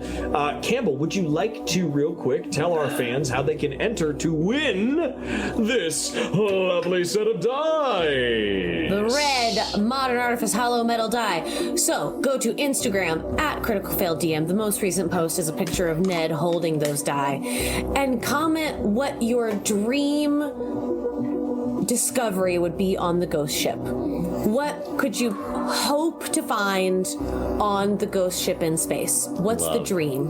And comment that on our most recent Instagram post. Emily Browning. Yeah. Emily Browning, clearly. She'll show us the way. She'll tell us the whole story in a sick flashback. Thank God. Emily Browning and a bunch of crates of gold that weigh very little. All right, friends, go take care of your business. Don't touch the dial. We will be right back in 5 minutes. Don't go nowhere. Hey, and we are back. It's us. We're back, Adam. It's us, the Hello. Goons. We made it back. From before. Hey, Campbell, do you have a winner for us? I am so excited because we had entries of folks who I've never seen enter the giveaway before. Yay! And tonight's folks. winner was hoping to find on this ship an adorable alien pet to love forever. Oh, well, they And might that- find an alien pet, but it might not be adorable. It might not love you back. And that winner is E. Gualtieri 13. Hey! E. Gualtieri 13. Congratulations. We've got got some dice for you from Modern Artifice. Yeah, look, they're easy to love when they're young and cute, but then inevitably they get too big for your apartment. You have to flush them down the toilet. Your face. Acid And then they blood. hug your face. And then you have to flush them down the toilet, and the next thing you know, your neighbors are getting bit while they're on the can. It's a bad situation all over. Hey. Congrats, Equal. Congrats. And thank you for tuning in. Thanks for following. Thanks for subbing. We really appreciate having you, and we will get your info. We will send that out to you. Yes, I will reach out to you on Instagram this week. Yes, it'll be fantastic. Rock, congrats. Should we go back to hell? Also, since everyone was wondering, I found what the name of the blaster is that I was talking about. It is the reciprocating quad blaster cannon. What the hell? From Star Wars Clone Wars, Kenny Tartakovsky. That was bugging me. Yeah. Hexifier says, I still think my answer of I just want to find my way out was pretty great. That's Good answer. It's good. Good answer. Good. Yes, well, it was very good, but everyone had an equal chance at winning. Good answer. Good answer. Okay, take an inspiration. Fucking. Remember, they're only good for this session, so use them or burn them. Yeah, all right. You don't play the game. You play your opponent. She's so fucking right. You found 6 bodies in cryosleep. Vitals are all normal. Time is yours. Jeez Louise. All right, well, what do? Do we wake him up? Get the ship back up and running? Cham says, I don't know if we should wake these guys up. I mean, how long have they been asleep? Do we? And he like looks at the vitals like an idiot. He doesn't know what he's looking at, but he's like, I can't even read this shit. Can I do some kind of medical roll to know that if we were to wake these folks up from cryosleep, like, would we need certain equipment that we do not have, certain resources to take care of them? Give me your medical aid roll, and this is your wheelhouse. Mara? While she's doing that, I'm checking to see if like names and status are on these things. Like if anyone has personal effects, like for example, I don't know, a master key card. Oh yeah. Which one are you looking at? 1, 2, 3, 4, 5, or 6? I'm gonna start at 6. Feels natural. Start at 6. Work my way backwards. Okay. The thunder has 6 started where I is am. Security I was seeing lightning Officer earlier. Valerie Reed. Security Officer Valerie Reed. No. Status Colonial Marine. Age 34. Not of any use to me. Moving on to 5. Well, it wouldn't be high. It wouldn't be bad to have a Marine on the team. Do you want to do the re-onboarding process like we just had to face? Well, at the very, fair enough. Thanks. 2 successes. Clem, you know that whatever happened to them before they were put in cryosleep, like if let's say one of them had gone into shock and then was put into cryosleep, when they come out of cryosleep, they will still be in shock. So it's safe to say that any set of tools might be necessary when pulling somebody out of cryosleep. However, there is a possibility that they all went to cryosleep at the same time and just, they all wake up and they just need food and water and similar thing that you guys had happen to you. But why would some of them be in cryosleep and one of them have his head blown off? This might be the only pods they had. Well, if we do crack them open, we could get a little more information as to what happened if we crack one open. We at least need to see if the captain or the head science officer is amongst these popsicles, and maybe we just get them up. All right. My question is, none of these were the movement that we saw, right? I couldn't imagine so. Unless they're unless they're having trouble sleeping there. That is our most pressing concern. If we have to wake them up and explain, it's been 80 years, we're so sorry, everyone you know and love is probably dead, that is going to take a lot of time. Mm-hmm. And also might not keep them in a great spot to put a gun in their hands, for example. These pods got wheels on them? Well, at this old as these are, They predate the invention of the wheel. All right. Well, if we can get the ship up and running, we can just leave them as popsicles until we get back to Anchorhead. so help me look for whoever is highest ranking among these people. We don't need a grunt. There we go. Yeah, we're looking to see, Mother, if the captain or the science officer is amongst these 6. Okay. You find Don't like that. Chief Scientist Daniel Cooper, age 53, and you find Albert Johns, second officer on the USCSS Cronus. Great. Is any of their personal effects near, or is they? There's are they not just like in lockers in here, is there? There? Right. You see Johns and Cooper are both in cryosleep, and they both have their cards around their neck. Fuck. Well, maybe we just pop it open long enough to get the card. Is that how cryo works? Yeah. Do we know? That's not how that works. That's not how that works. Mara, Clem, you would both know as scientists, as doctors, you would both know that once you pull somebody out of cryosleep, to put them right back would kill them. And for you to pull them out of cryosleep, you have to defrost them, you have to bring them out, you have to have to do it. I feel like these people are safest asleep. But Okay, maybe them, but what about us? Right. well, We that's need what I'm one saying. of their. We need one. I'm gonna go with Cooper, the doctor. Well, the right. scientist. All right. I need. Well, Cham, you're big. Stand by in case things get weird. Right. How long does it take to do this, to pop somebody out of cryosleep? Oh, about 15 minutes. Per pound. Per square inch. Yeah. No. If you pop them in a deep fryer, it's actually much quicker. That explodes. Ah, well. All right, yeah, let's see if we do it House right. fires at Thanksgiving. We in do mind. it outside every time, and it works. I also want to say one more thing before we do this.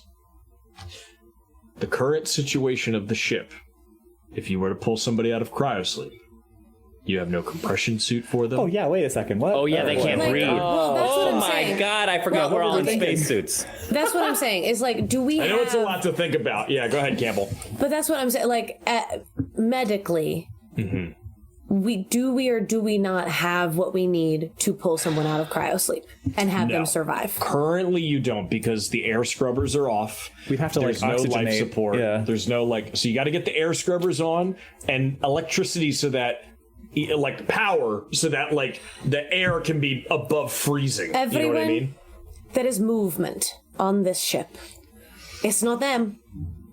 If we can survive, oh Jesus Christ. Yeah, I just had it. I haven't seen it too. If we can survive without them, if we can get by without them, we can leave them in cryo, tow the ship in and wake them up in a hospital where they won't be permanently scarred for life. That sounds like the right plan to me. There You is do movement. also know in this process that there would be no way to get into the mother mainframe unless you woke one of them up who has the key card. Well, That's the sticking point. So We got to get the ship up and running first. Or, now, I know everybody's thinking it, but nobody wants to say it. If the key card is really all we need... I had the thought. Yeah. Now, you also know that saving the people on the ship is number never 3 mind. of the priorities. but number 3. but it's number three. It is not 1 and it is not 2. It is the third priority. I'm just saying, corporate directive, getting the ship up and running and back to safety is more important than any individual, as long as the crew is making its way back. So I don't know. I'm just putting it out there. No, if it's not a bad point, Niles, and I think that if one of them has to, For the good of the company to make better worlds. for the good of the rest of their crew, at least. Jam pipes For the good up. of humanity. Whoa. Hold on. Time out.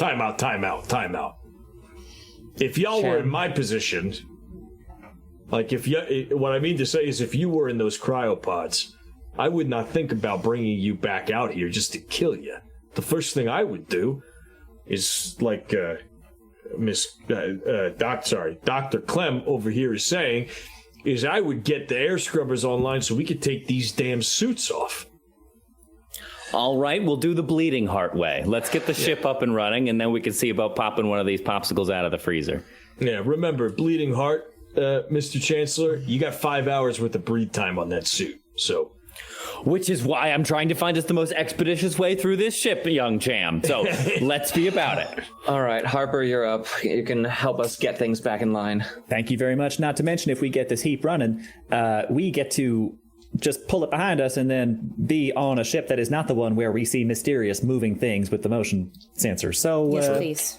I think maybe, yeah. I think we follow, loath though I am to say it, I think this time we follow the corporate order of operations here. All right, let's see if we can get this heap up and running. Air scrubbers, then? Engines, power, fusion. Well, we need all of it. What are we closest to? Let's see. If we're in cryo, we walked past the air scrubbers if we're in cryo. So why don't we just circle back? Well, chances are, if I had to make a guess, the air scrubbers, there's probably nothing inherently wrong with the air scrubbers in that's the shaft where the air is actually coming through. Chances are we just need to go up to the engine bay or the cockpit and turn them on. We just need power. We need power, but to get into the cockpit, we need one of their thingies. Mother isn't the cockpit. That's Mother. That's not the cockpit. Those are different things. I think it's probably up or down the stairwell right in the middle of that ship map. Ah, shoot. Yeah, you're probably right. Okay. All right, then. Well... engines will probably be in the belly of the ship, yeah? Like in Titanic? Well, turning things on is all on the bridge, as Harper's suggesting. Again, if we go up to the cockpit and we try to turn them on and they don't, then we go to the engines. All right, new idea. Let's go to the cockpit. Brilliant. So glad you thought of it. Great. That's why they bring me along, sweetheart. That means that we are moving. So you move from the cryopods, the cryo area. You move back to the main junction right below Mother. And that takes you to... Give me 1 second. Let me just make sure that I... Why, oh, why, oh, why, oh. Why did we ever leave Oh Cryo? Ayo. That's the one. Should take you to that. Which, Ned, were we in Cryo 1, is that correct? Yes. There are 3. So, there were 6 in there. The rest of the crew might have also been in the other 2 cryos, we just haven't checked yet. Fair, yeah. 6, 12, 18. Well, that's enough room for all of them. That's enough for everybody. When you said 7, Ned, was that covering everything we would have found in cryo? Yes, 6 of them. 6 of them was in one of the cryos. So you have 2 other cryos to explore, but you don't know. They might be there, they might not be there. Yeah, we'll freeze that bridge when we get to it. As you see here... Would you hit the spooky tunes when you have a second? Sure can, yes. Give me 1 second. Sorry, wait, I have a better version. We'll cross that fridge when we get to it. There it is.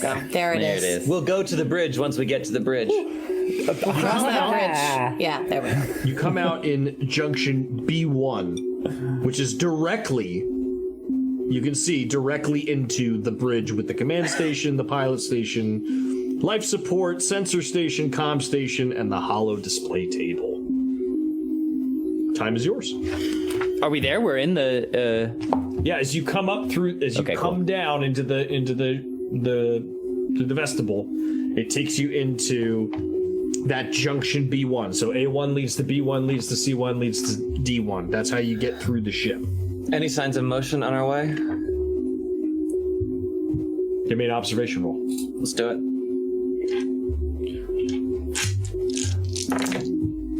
Nothing.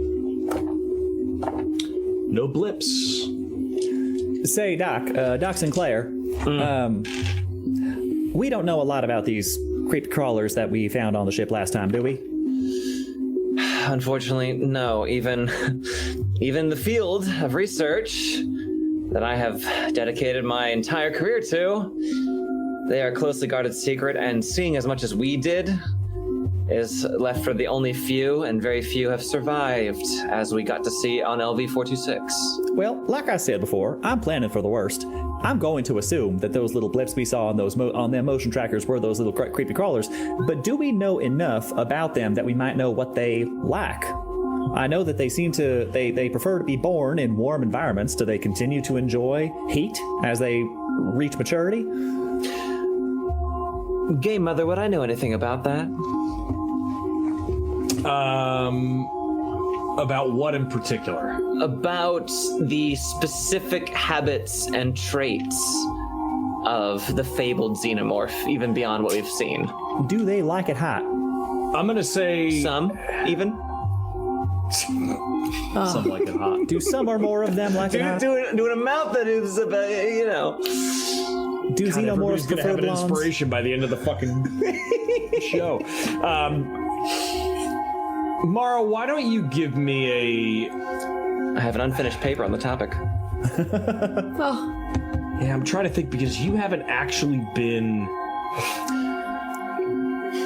I've not been let in to such before. I don't think you were. I think you were kind of just on the outskirts of it. I think your first real encounter with one was on LV426. Mm-hmm. So I think you're at a point now where you're like. But I will say, as a scientist, that you can deduce that it was abnormally warm in the station when you got back to it. Warm enough to gestate something, for eggs to stay alive. You know what I mean? Like, you would assume that they like warmth. Sure. Gina, they favor warmth. I mean, we keep them on ice for a reason, naturally, as part of cargo. So, yeah, like any other life form, they don't do well in the freezing cold. The reason I ask is because if they like it hot, then ideally we can find something that puts off some radiation in an area where we want them to be. Well, if we're about to fire up the engines, I think that'll become the warmest spot on the ship, correct? Perhaps. Now, I don't know that does us much good because I've been in a lot of ships, and outside of doing a spacewalk, there's not many easy ways to get to the actual hot part of the engine without going outside. So, if I happen to find a space heater of some kind, I say maybe we just put it in the airlock. Not the one that goes back onto the ship we were just on, mind. Or we disconnect first. Or I don't know if there's some kind of containment unit or something, but I don't know, it's just a thought. It's a good idea. That's not a bad thought at all, Gina. It's a good idea. I think keeping that on hand, especially once we start to get our bearings a bit more here. I don't know if I trust our chances one-on-one, sort of, so to speak, even though we did get out of hope there just by the skin of our teeth, and some without some skin. Sorry, Niles. I think not without a flamethrower. I don't trust my chances either. So I think ejecting them, the ones that prove too difficult to handle otherwise, would be the safest avenue of attack. All right, we'll keep that in mind if we come across anything that can produce a large amount of heat while we're on the ship. No worries with you then. Well, when she's right, she's right. So you are at the bridge. What would you all like to try to get done up here? So You I see guess faint flickering lights on the consoles of just kind of remote power. Nothing is really up and running yet. You would have to reboot the system. You all have the capabilities. You have heavy machinery and comm tech. You have everything you would need to get it up and running. Yeah, all right. Well, I guess based on that conversation, I would think my goal would be to try to, before I try to get the engines running, I would want to take a look at like sort of the ship plans and blueprints and manifests and try to find something on the ship that can be turned on and like putting off energy that maybe potentially could attract any beasties away from us. Okay. Give me a comm tech roll. Can I activate the fondue fountain from here? Or alternatively, if we don't. get the ship back up and running, if we can like crank the heat up in one section of the ship. Sure. Yep. Right? Mm-hmm. Try and draw them there.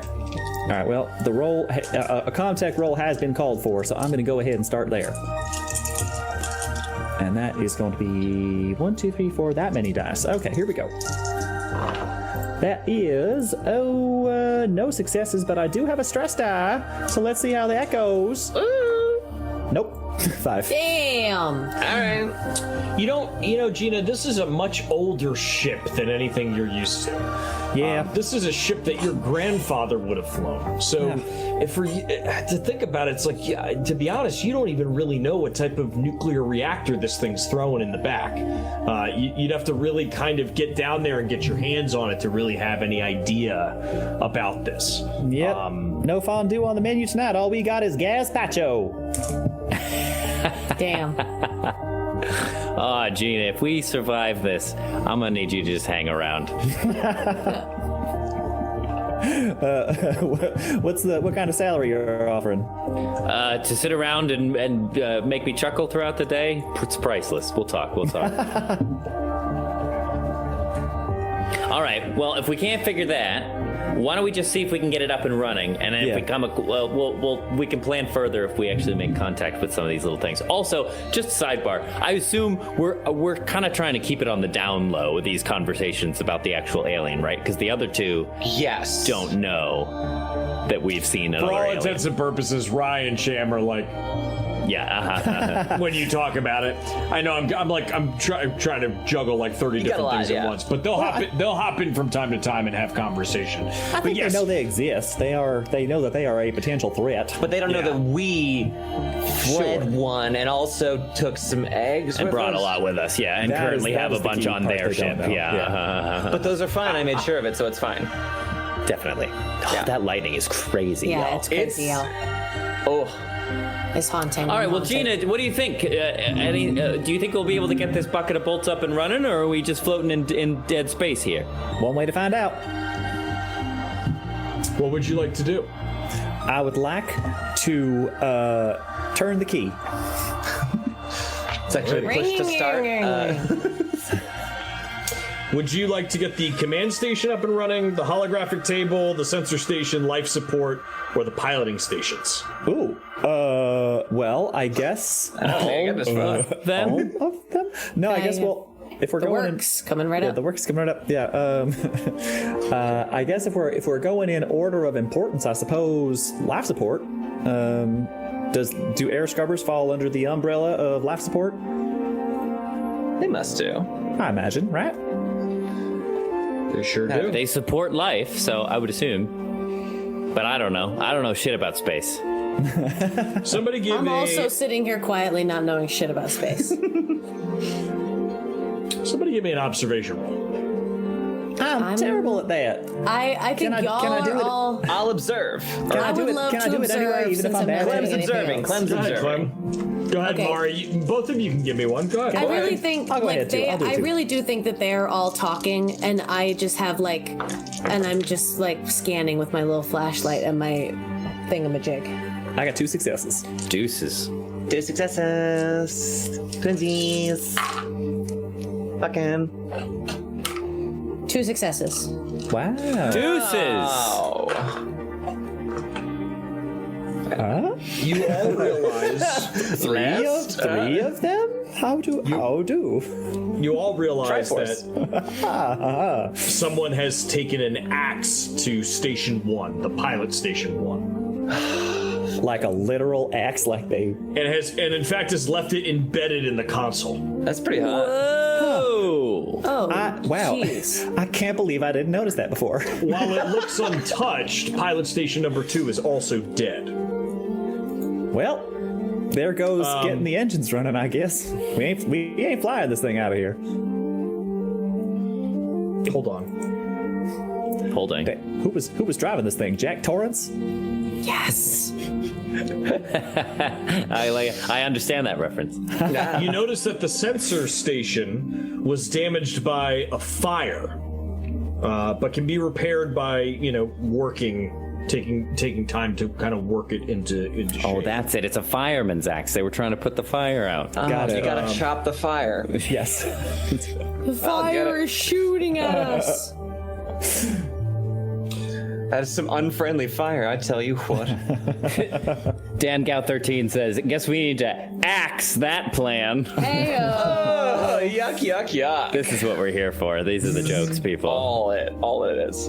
Does anybody want to check out the command station? Well, I suppose, yeah.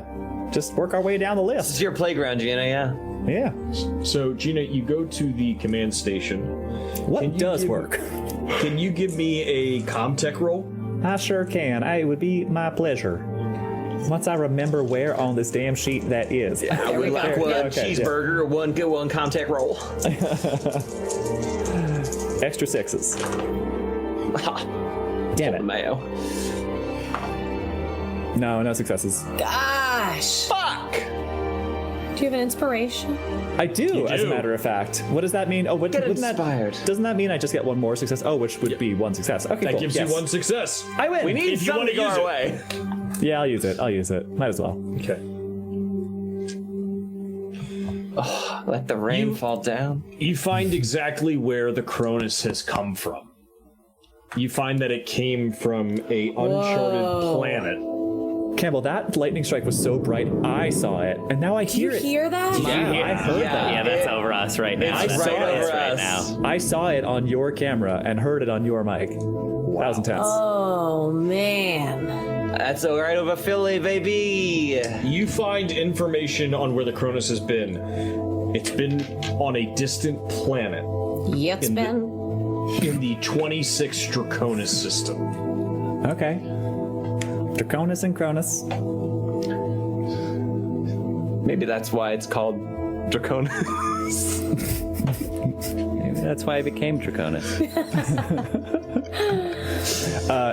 If we go into like the cargo bay, we find a much smaller ship called Zeus. Atlas Incorporated said someone tells Zeus that his wife's looking for him. there you go. It's just a rock, weirdly. Yeah.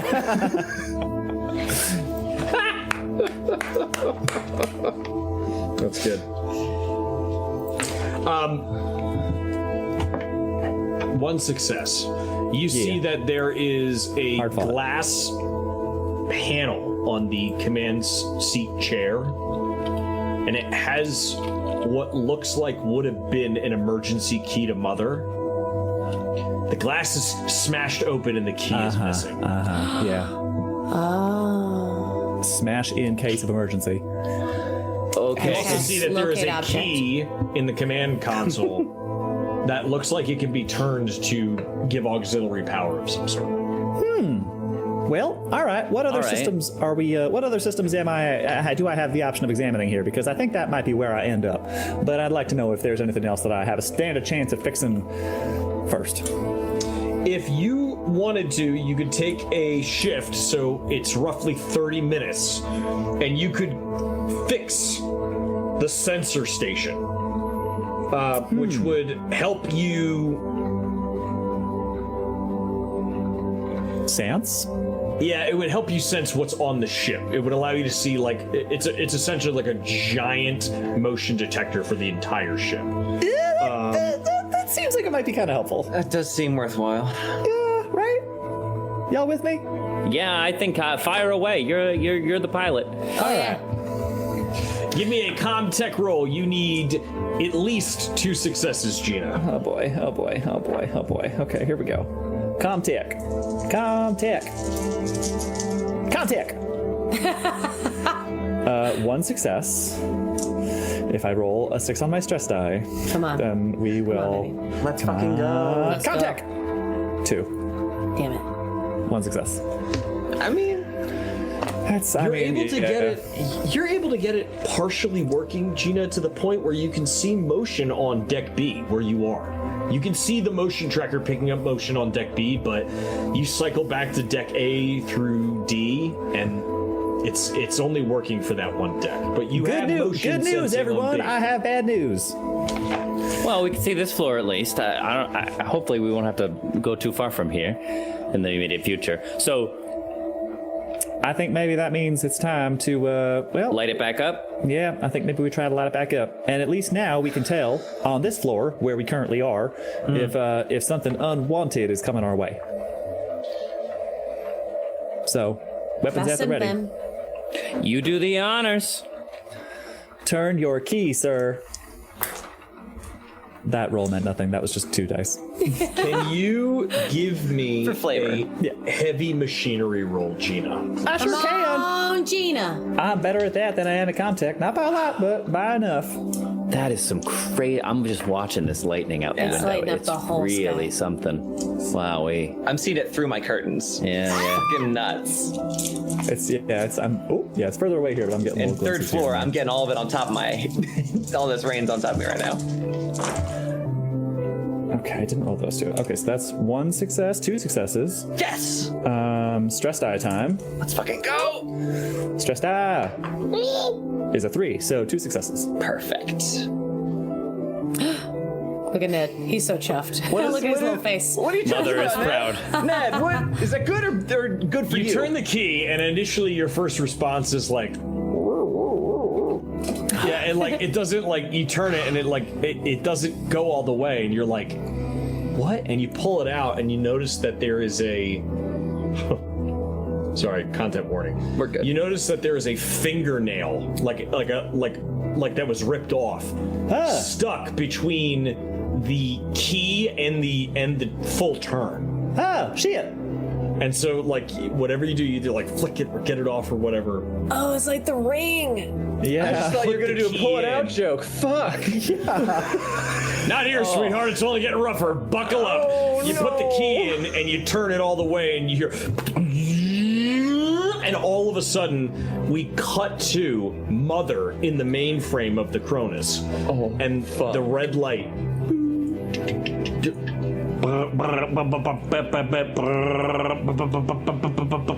And you hear. You can feel the air scrubbers kick on. You see the auxiliary lights turn on. You see things are light now. You can see Fucking go. things. As you look around the command shaft, you see that there was a massive fire that broke out on one of the consoles. You see the axe embedded into console 1 for the piloting console. Jeez. You see piloting console 2 is completely black, like it's not online at all. So if you there's wanted no it way be to able- pilot this whatsoever. If you wanted to pilot it, you would have to do some sort of mechanical surgery to get it up and running. You'd have to splice through something and kind of do some. You'd have to do some MacGyver kind of stuff to get it up and running, working. Well, how do you? Hey, Gina, how realistic do you think it would be for the? What's the name of the other ship? The Montero. Montero. The Montero. How realistic do you think it would be for the Montero to actually haul this ship? Well, we are in space, so friction is not something we need to worry about. There are no forces acting on this ship currently, and so if we were the only one, it might take a while to get some inertia going, but we could get it going. All right.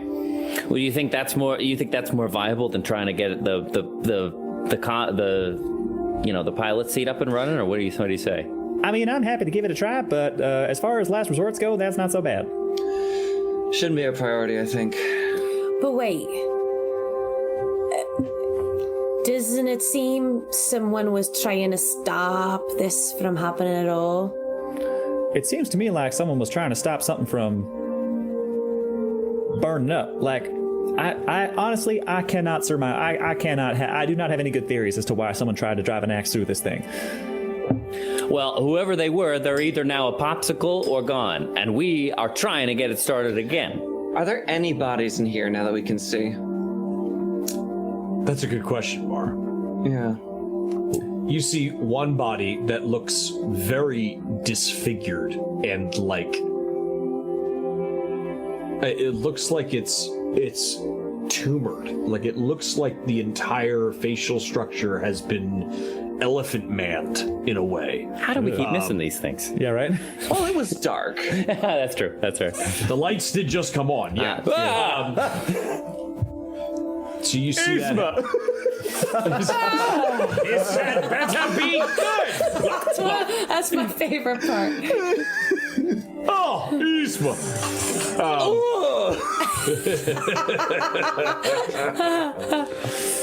Side note: I found this guy on Instagram who is single-handedly acting out the scenes next to the scenes. So it's like the TV is playing the scene from Emperor's New Groove, and he is like dressed as Yzma, and then he's dressed as Gronk, and then he's dressed as like, it's so good. And he did the scene where like Cusco is slowly turning into a llama, and it's It's just excellent Delicious. excellent acting. Pull the lever, Kronk! Wrong lever! Well, I'm going over So to you this see fucked that up body. disfigured body on the floor. I'm going to check it out. Okay. Give me an observation roll. I would love to. Let's see how nitty and gritty you get out of this. You see 3 oinkers wearing pants, plate of hot air, basket of grandma's breakfast, and change the bull to a gill. Got it. Yes. She's got it down now. I clipped Charlie to my jumpsuit. Charlie, we have quite the specimen ahead of us here. Fuck! Nothing. Just. Oh wait, I have a stress die. Oh wait, I forgot. I'm stressed. I'm stressed. Ooh, Hooray. nothing still. Can I give it a go, a fellow doctor? Yeah, Clem, absolutely you can. Yeah, you want to give it an observation roll? I would love to observe. As a medicalist. Lightning is getting more frequent here. Oh, that's right. Wait a second. I'm northeast of you guys, so if you just got the worst of it, it's coming to me next. Yeah, yeah. When? On the stress die. Wait, Or a 1 success on the stress die. good. Okay, That's fine. good. That's good. Eden. That's good stuff. Gonna open my curtains. Not 1 on the stress die. Clem, you notice that there is what looks like Yes. We're normal. Things fine. you can only medically categorize this as this body had like 4 or 5 aneurysms all at the same time. That's what it looks like. Eyes are like its eye capillaries are bloodshot. Its tongue is blue. Like it just looks like everything that could have gone wrong in the brain went wrong at the brain all at the same time. It like scientifically, like medically, it doesn't make any sense. You're like this is like this isn't even asphyxiation via space, right? Like this isn't even what happens. Something else happened here. And the growths on is the face so obscured? Yes, that's exactly what you're thinking. The face is obscured in the shape of like, yeah. It looks like somebody went underneath the skin of the face and went like just kind of Play-Doh manned it around. Oh, yeah. Fuck yeah. Can I look at the hands of this body and do they look like a fingernail is missing? No, there is no fingernail missing from that body. Okay. Then whose fingernail is it? I don't know, Ree. Whose fingernail was it? Are there any more bodies in here? Nope. Why would that help? I don't know. Again, just gonna go through, is there a badge with a name tag on it? Is there anything in the pockets? Is there a helpful recorder that's gonna tell us exactly what happened here? Oh my god, you'll never believe it. Do we find it? Yeah, a diary. I look for a diary. There is no recorder. If you're looking for the fireflies, they're all gone. Yeah. Damn it. Fuck! Damn it, Last of Us! Damn it. There is a name tag on the body.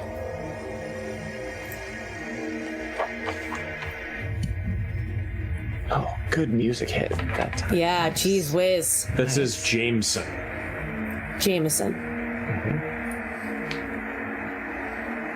Well, It says Corporal Jameson. Corporal Jameson. What the fuck happened? Have you ever seen anything like this? No. I hastily rearranged my face to not be one of glee. I can't say that I have. But if I had to guess, I'd say our little friends might have something to do with it. You think they can cause something like this? I mean, look, we saw acid melting faces away. I didn't see anything. No, it wouldn't give anybody tumors. Well, look, we saw the ones with that jump at you with those many legs with the tail.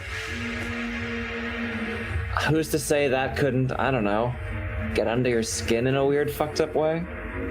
Oh, you would love that, wouldn't you? This is terrible. I'm just saying that's a possibility. I'm just trying to be realistic about what might have happened. All right, we can't keep getting distracted by every dead body that we come across, okay? It's useful data.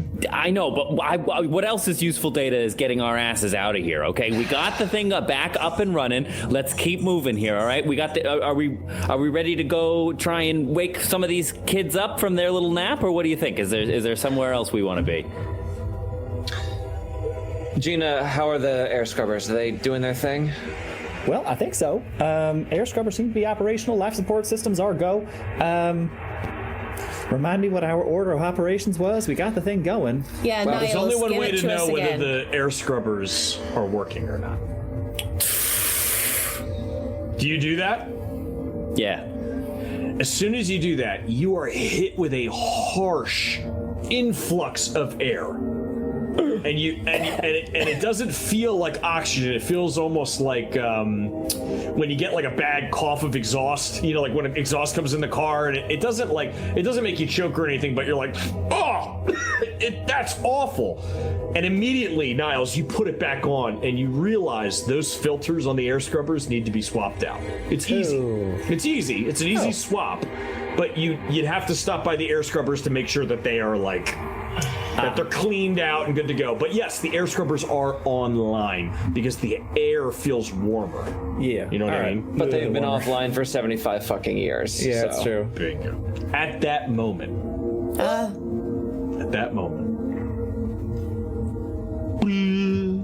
Warning. Cryo chambers deactivated. What? Why? Warning. Cryo chambers deactivated. Gina, what did you do? Why? Life support back online. Cryo chambers deactivated. We need to go there now. Oh, they're all going to be waking. Does that mean they're all going to be waking up? Yeah, we need to get there now. Okay, let's go. Go.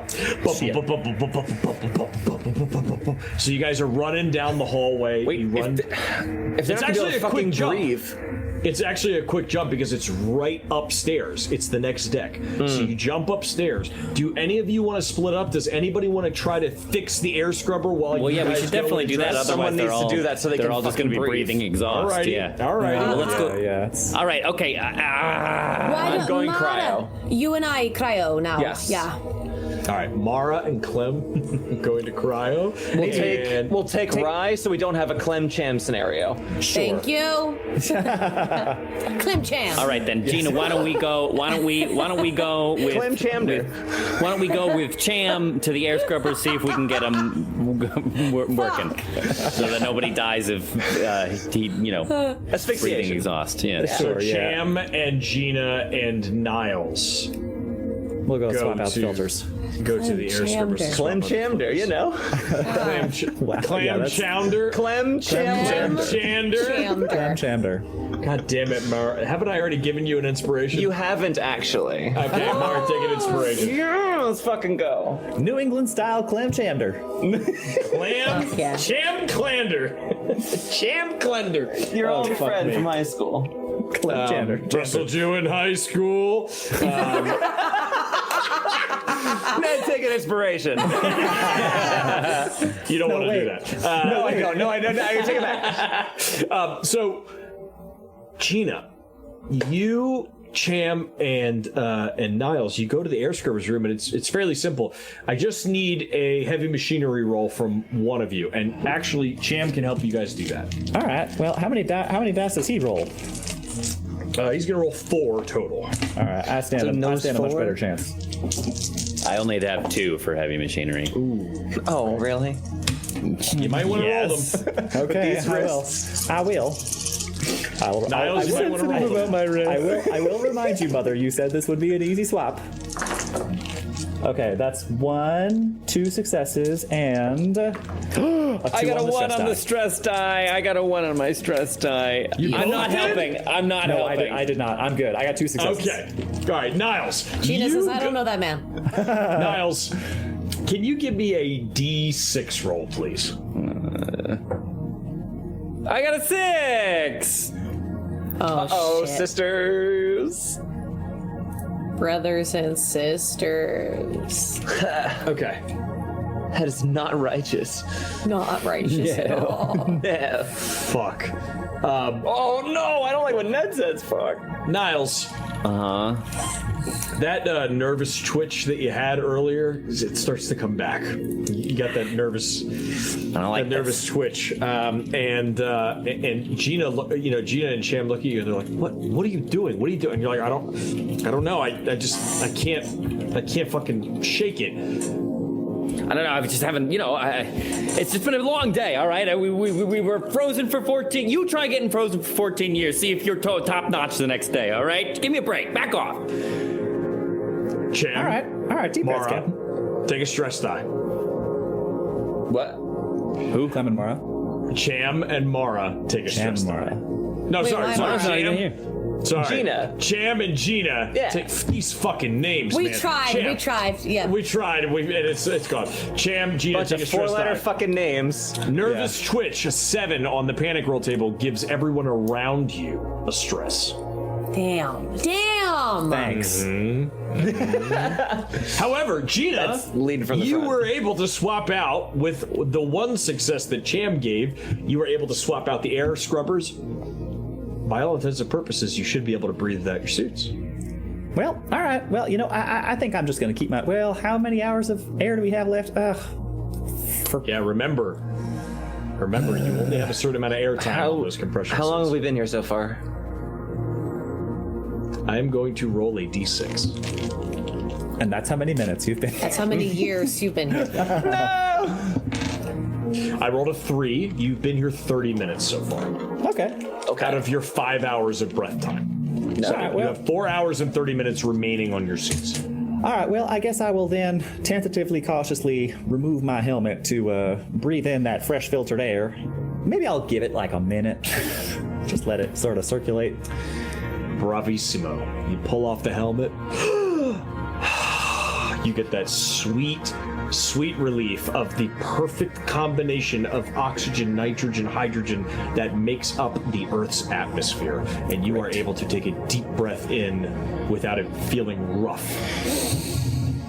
Ooh. Cut to Mara and Clem and Rye as you guys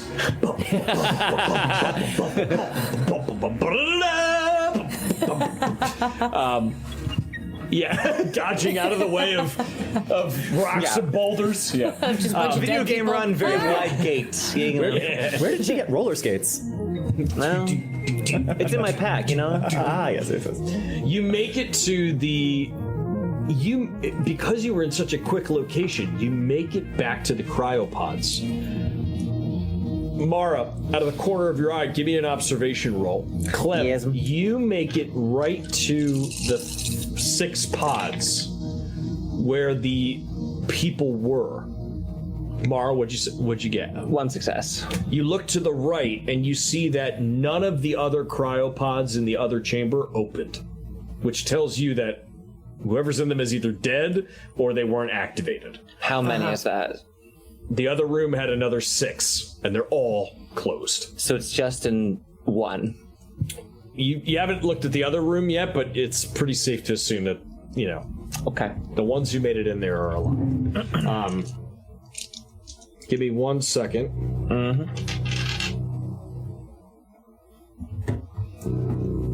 Oh god, the music is haunting. Let me turn it up a little bit for me. As you come in, the cryopods come open, and out of a stasis of ungodly long sleep, you see Exo Johns, Assistant Officer Johns, Albert Johns. You see Colonial Marine Valerie Reed. You see Chief Scientist Daniel Cooper. You see Ship Medic Liam Flynn. And the last person that you see waking up is Lori Clayton. corporate liaison. They all sort of like groggily kind of come out of it. Good morning. Take a deep breath. Lori is the first one to speak. Who are you? I'm Dr. Clementine Durang. I've got to tell you, your haircuts are going to be a bit out of style. Wait, why? You've been in cryo many years. How many is many? Where's John's? And we cut over to John's, who comes out and he's like, God, I gotta get a drink. Where's the captain? Did he make it? Where is he? The captain? We had the captain wake up, right? No. This is the XO. Oh. Yeah. Ooh, that might be the finger. Or the My head. friends, No, the head had something else.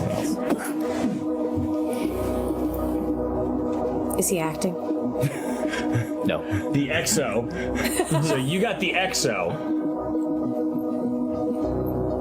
Okay, so wait, hold on. Let me clear that up. So who was John's just woke up and was asking Yes. where the captain was? Yes. Damn it, I paid $150 for this perm. John's? And what was his position on the ship? He was the XO. So he was the Executive assistant. Assistant officer. Can you tell me anything about the circumstances surrounding when you went into cryo? Wait a minute. Who are you? We've just picked up your ship. What do you mean you picked up? We were supposed to be at Anchorhead. Where are we? You're not. You've been adrift for 80 years. 75 years, about. We received a distress call. Do you remember why you were in distress? Oh, God. We were in cryo for 80 years. But that means... And suddenly we cut over to... Cooper. Daniel Cooper, who is the chief scientist, and he just comes out and he goes... Oh, my God, I have such a headache. Cooper, can you tell me, what were you researching? What was I researching? Well, we were researching the Draconis strain on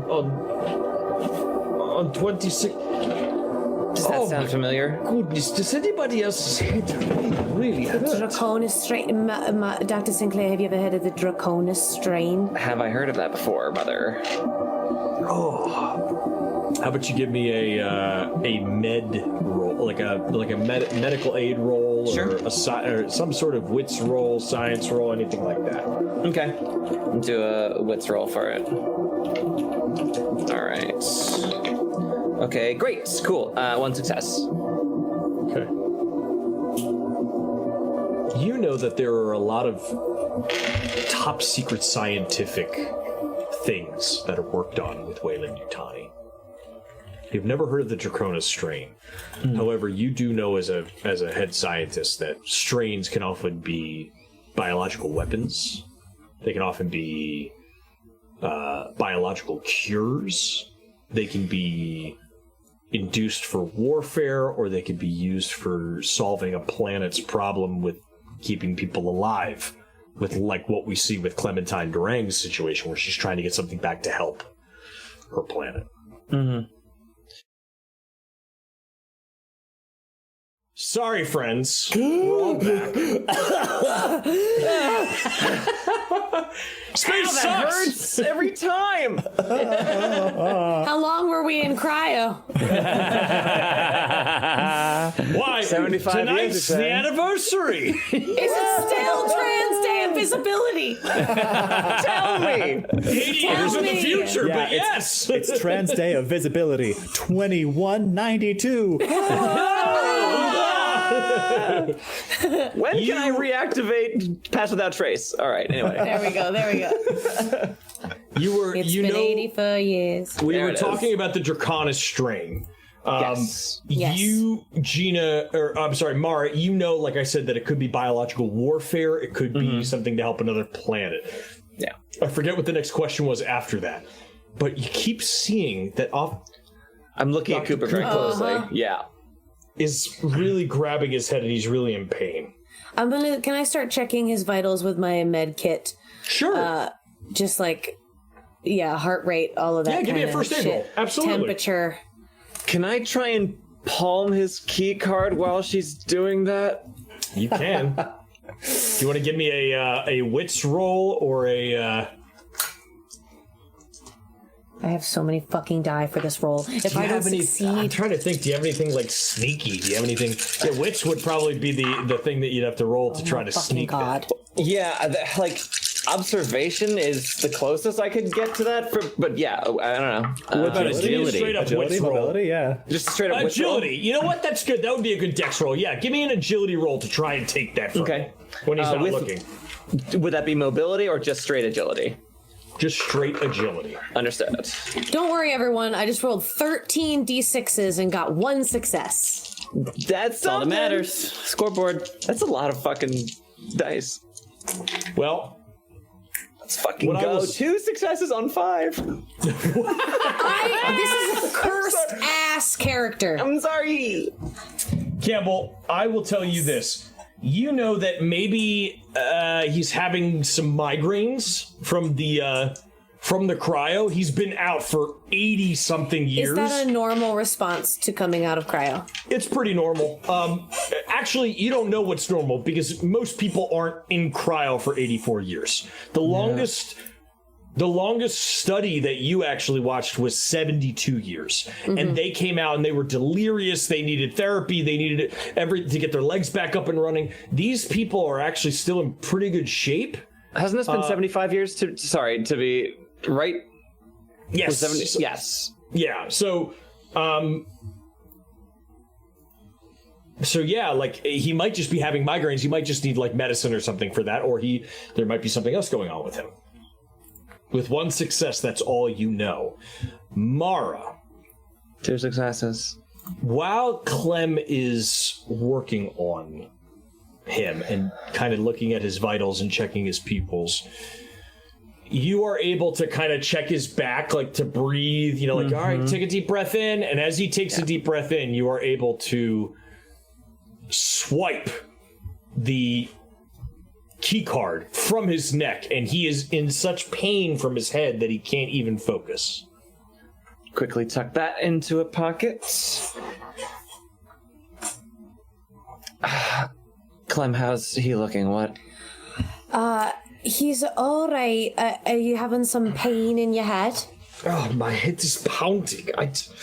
It's just like there's something it's just behind my frontal lobe. It is, just like an awful migraine. Where are we? Are we back at Anchorhead Station yet? Not yet.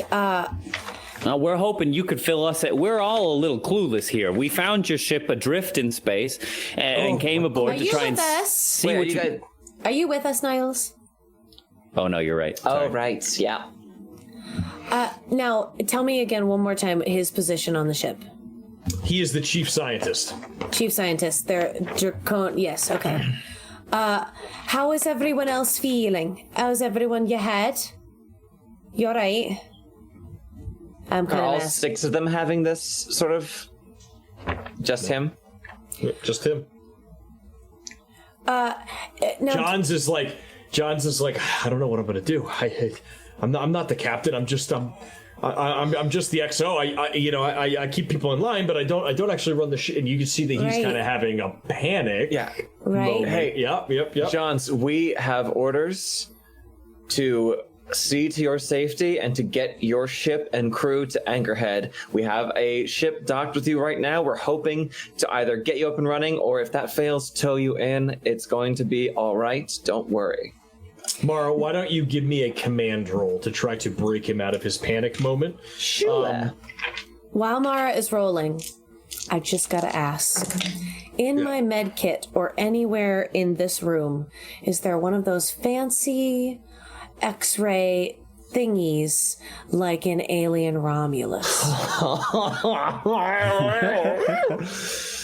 Sorry. Also, Hexafire just gave an inspiration to Ree, so. Yay! Whoa! Well, that brings 0 successes to 1 success. There you go. Thank you, Hexafire. Mara, what were you rolling for again? That was trying to like calm them down, and I was talking to John. You bring him out of his know panic, what the plan and is. he's like, yeah, he's like, okay, all right, we just got to get everything in order. We got to figure everything out. Clem, give me an observation roll. God. I know. This is the one. This is Have I gonna be used my it. inspiration yet? No, You haven't. have not. No. Okay. All right. Well, I've Gina got it. I'm and holding on to it. Niles, why don't you? Do you guys with Cham want to head back the opposite direction? Yeah, please. Yeah, if there's nothing else to do, yeah. Ree, Yeah, not you party. got the air scrubbers up and running, so you start heading back toward the cryopods. Clem, I'll take that inspiration. Thank you. Yes, you will. so you have I'll one take that. success. So you I have do one. find a.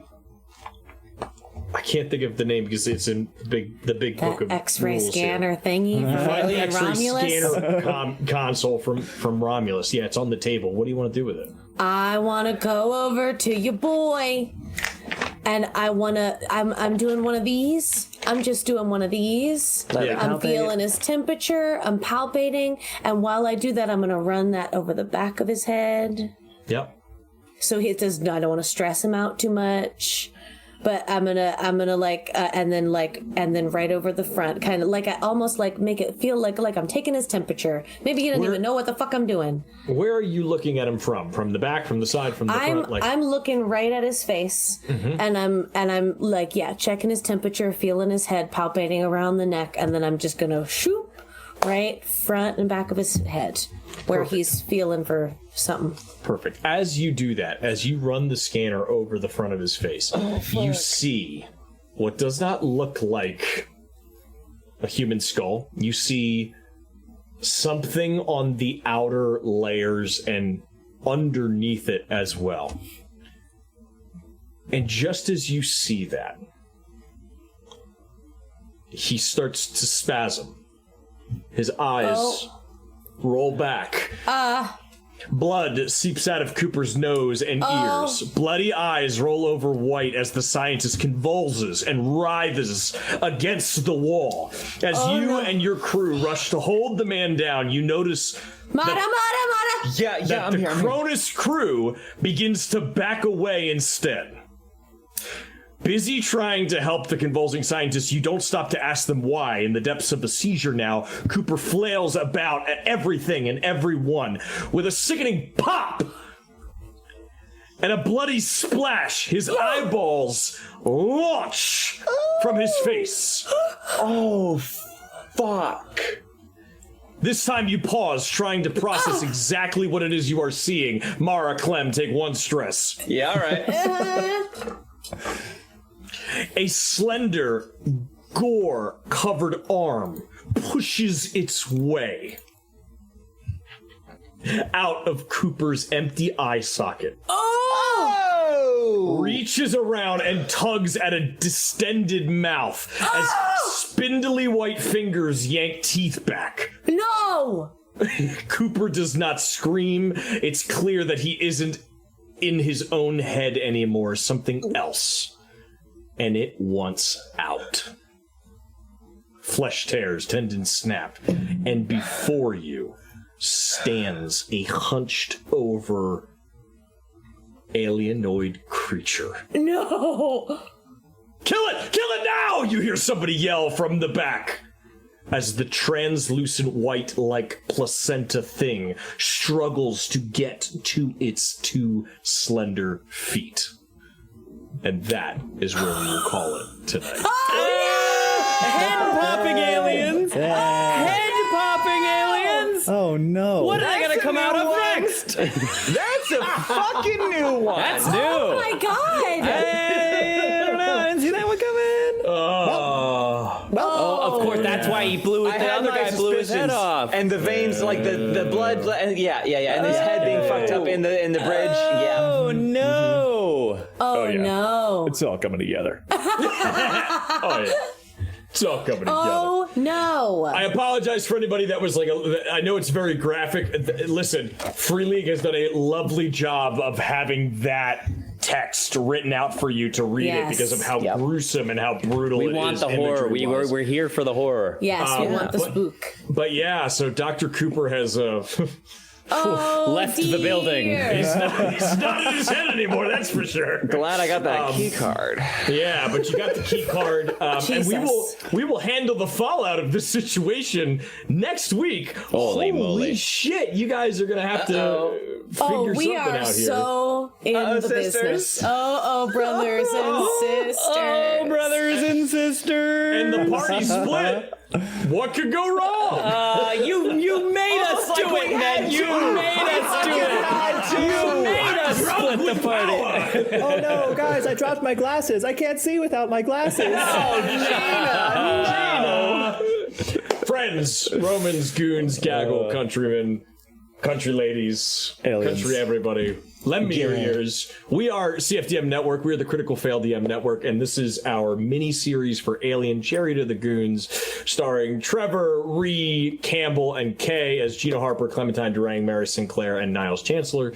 I am Ned, playing the mother role in this, the handler role, the DM role.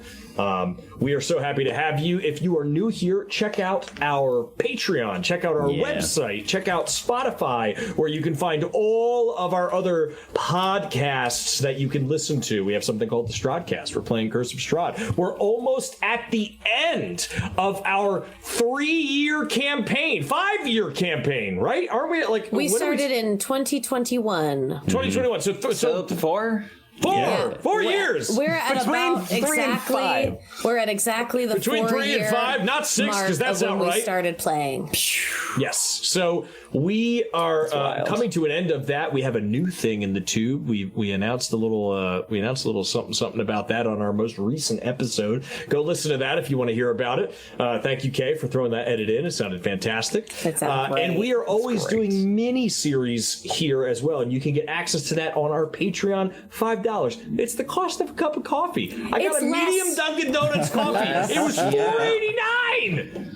$5 gets you hours and hours and hours of content. It gets you over 81 episodes of Goon Talk, our talk show that caps off every episode that we released of the Stradcast. If that's not enough, you get access to our exclusive Discord, where you can sit with us and you can chat with us all day long. We're always in there. We're always popping in, liking comments, giving our little hoots and hollers. Giving tech support. Tech support.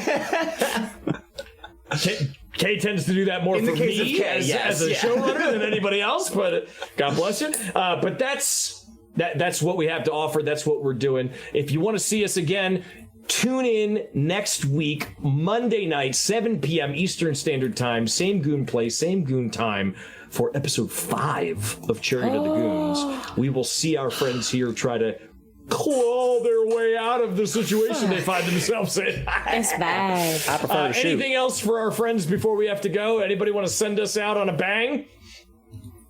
That was pretty banging. All right, great. More of a pop than a bang, but Do we want to send friends somewhere if they're looking for more Twitch action? Anybody online? No one I follow, but I Friends of the channel. Verdo Night is streaming. We can send them to Verdo. That's fine. Let's send them to Verdo Night. I should. No, I always forget I actually don't. I actually have to playing some sign in. repo, it looks like.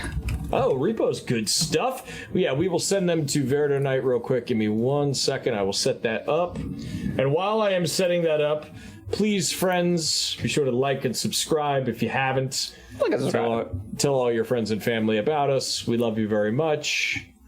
I'm rating a channel right now. I'm buying for time. Yeah. He's doing great. He's doing vamping. Can't you tell? And we are starting the raid here. Yeah. The raid is starting. We're raiding in 7 seconds. We're ready to raid in 4 seconds. Stay spacey, y'all. It's storming. It's gonna eat us all. We're delicious. Hope your head doesn't explode. Like, ow. Bye-bye. That would suck. Bye-bye now.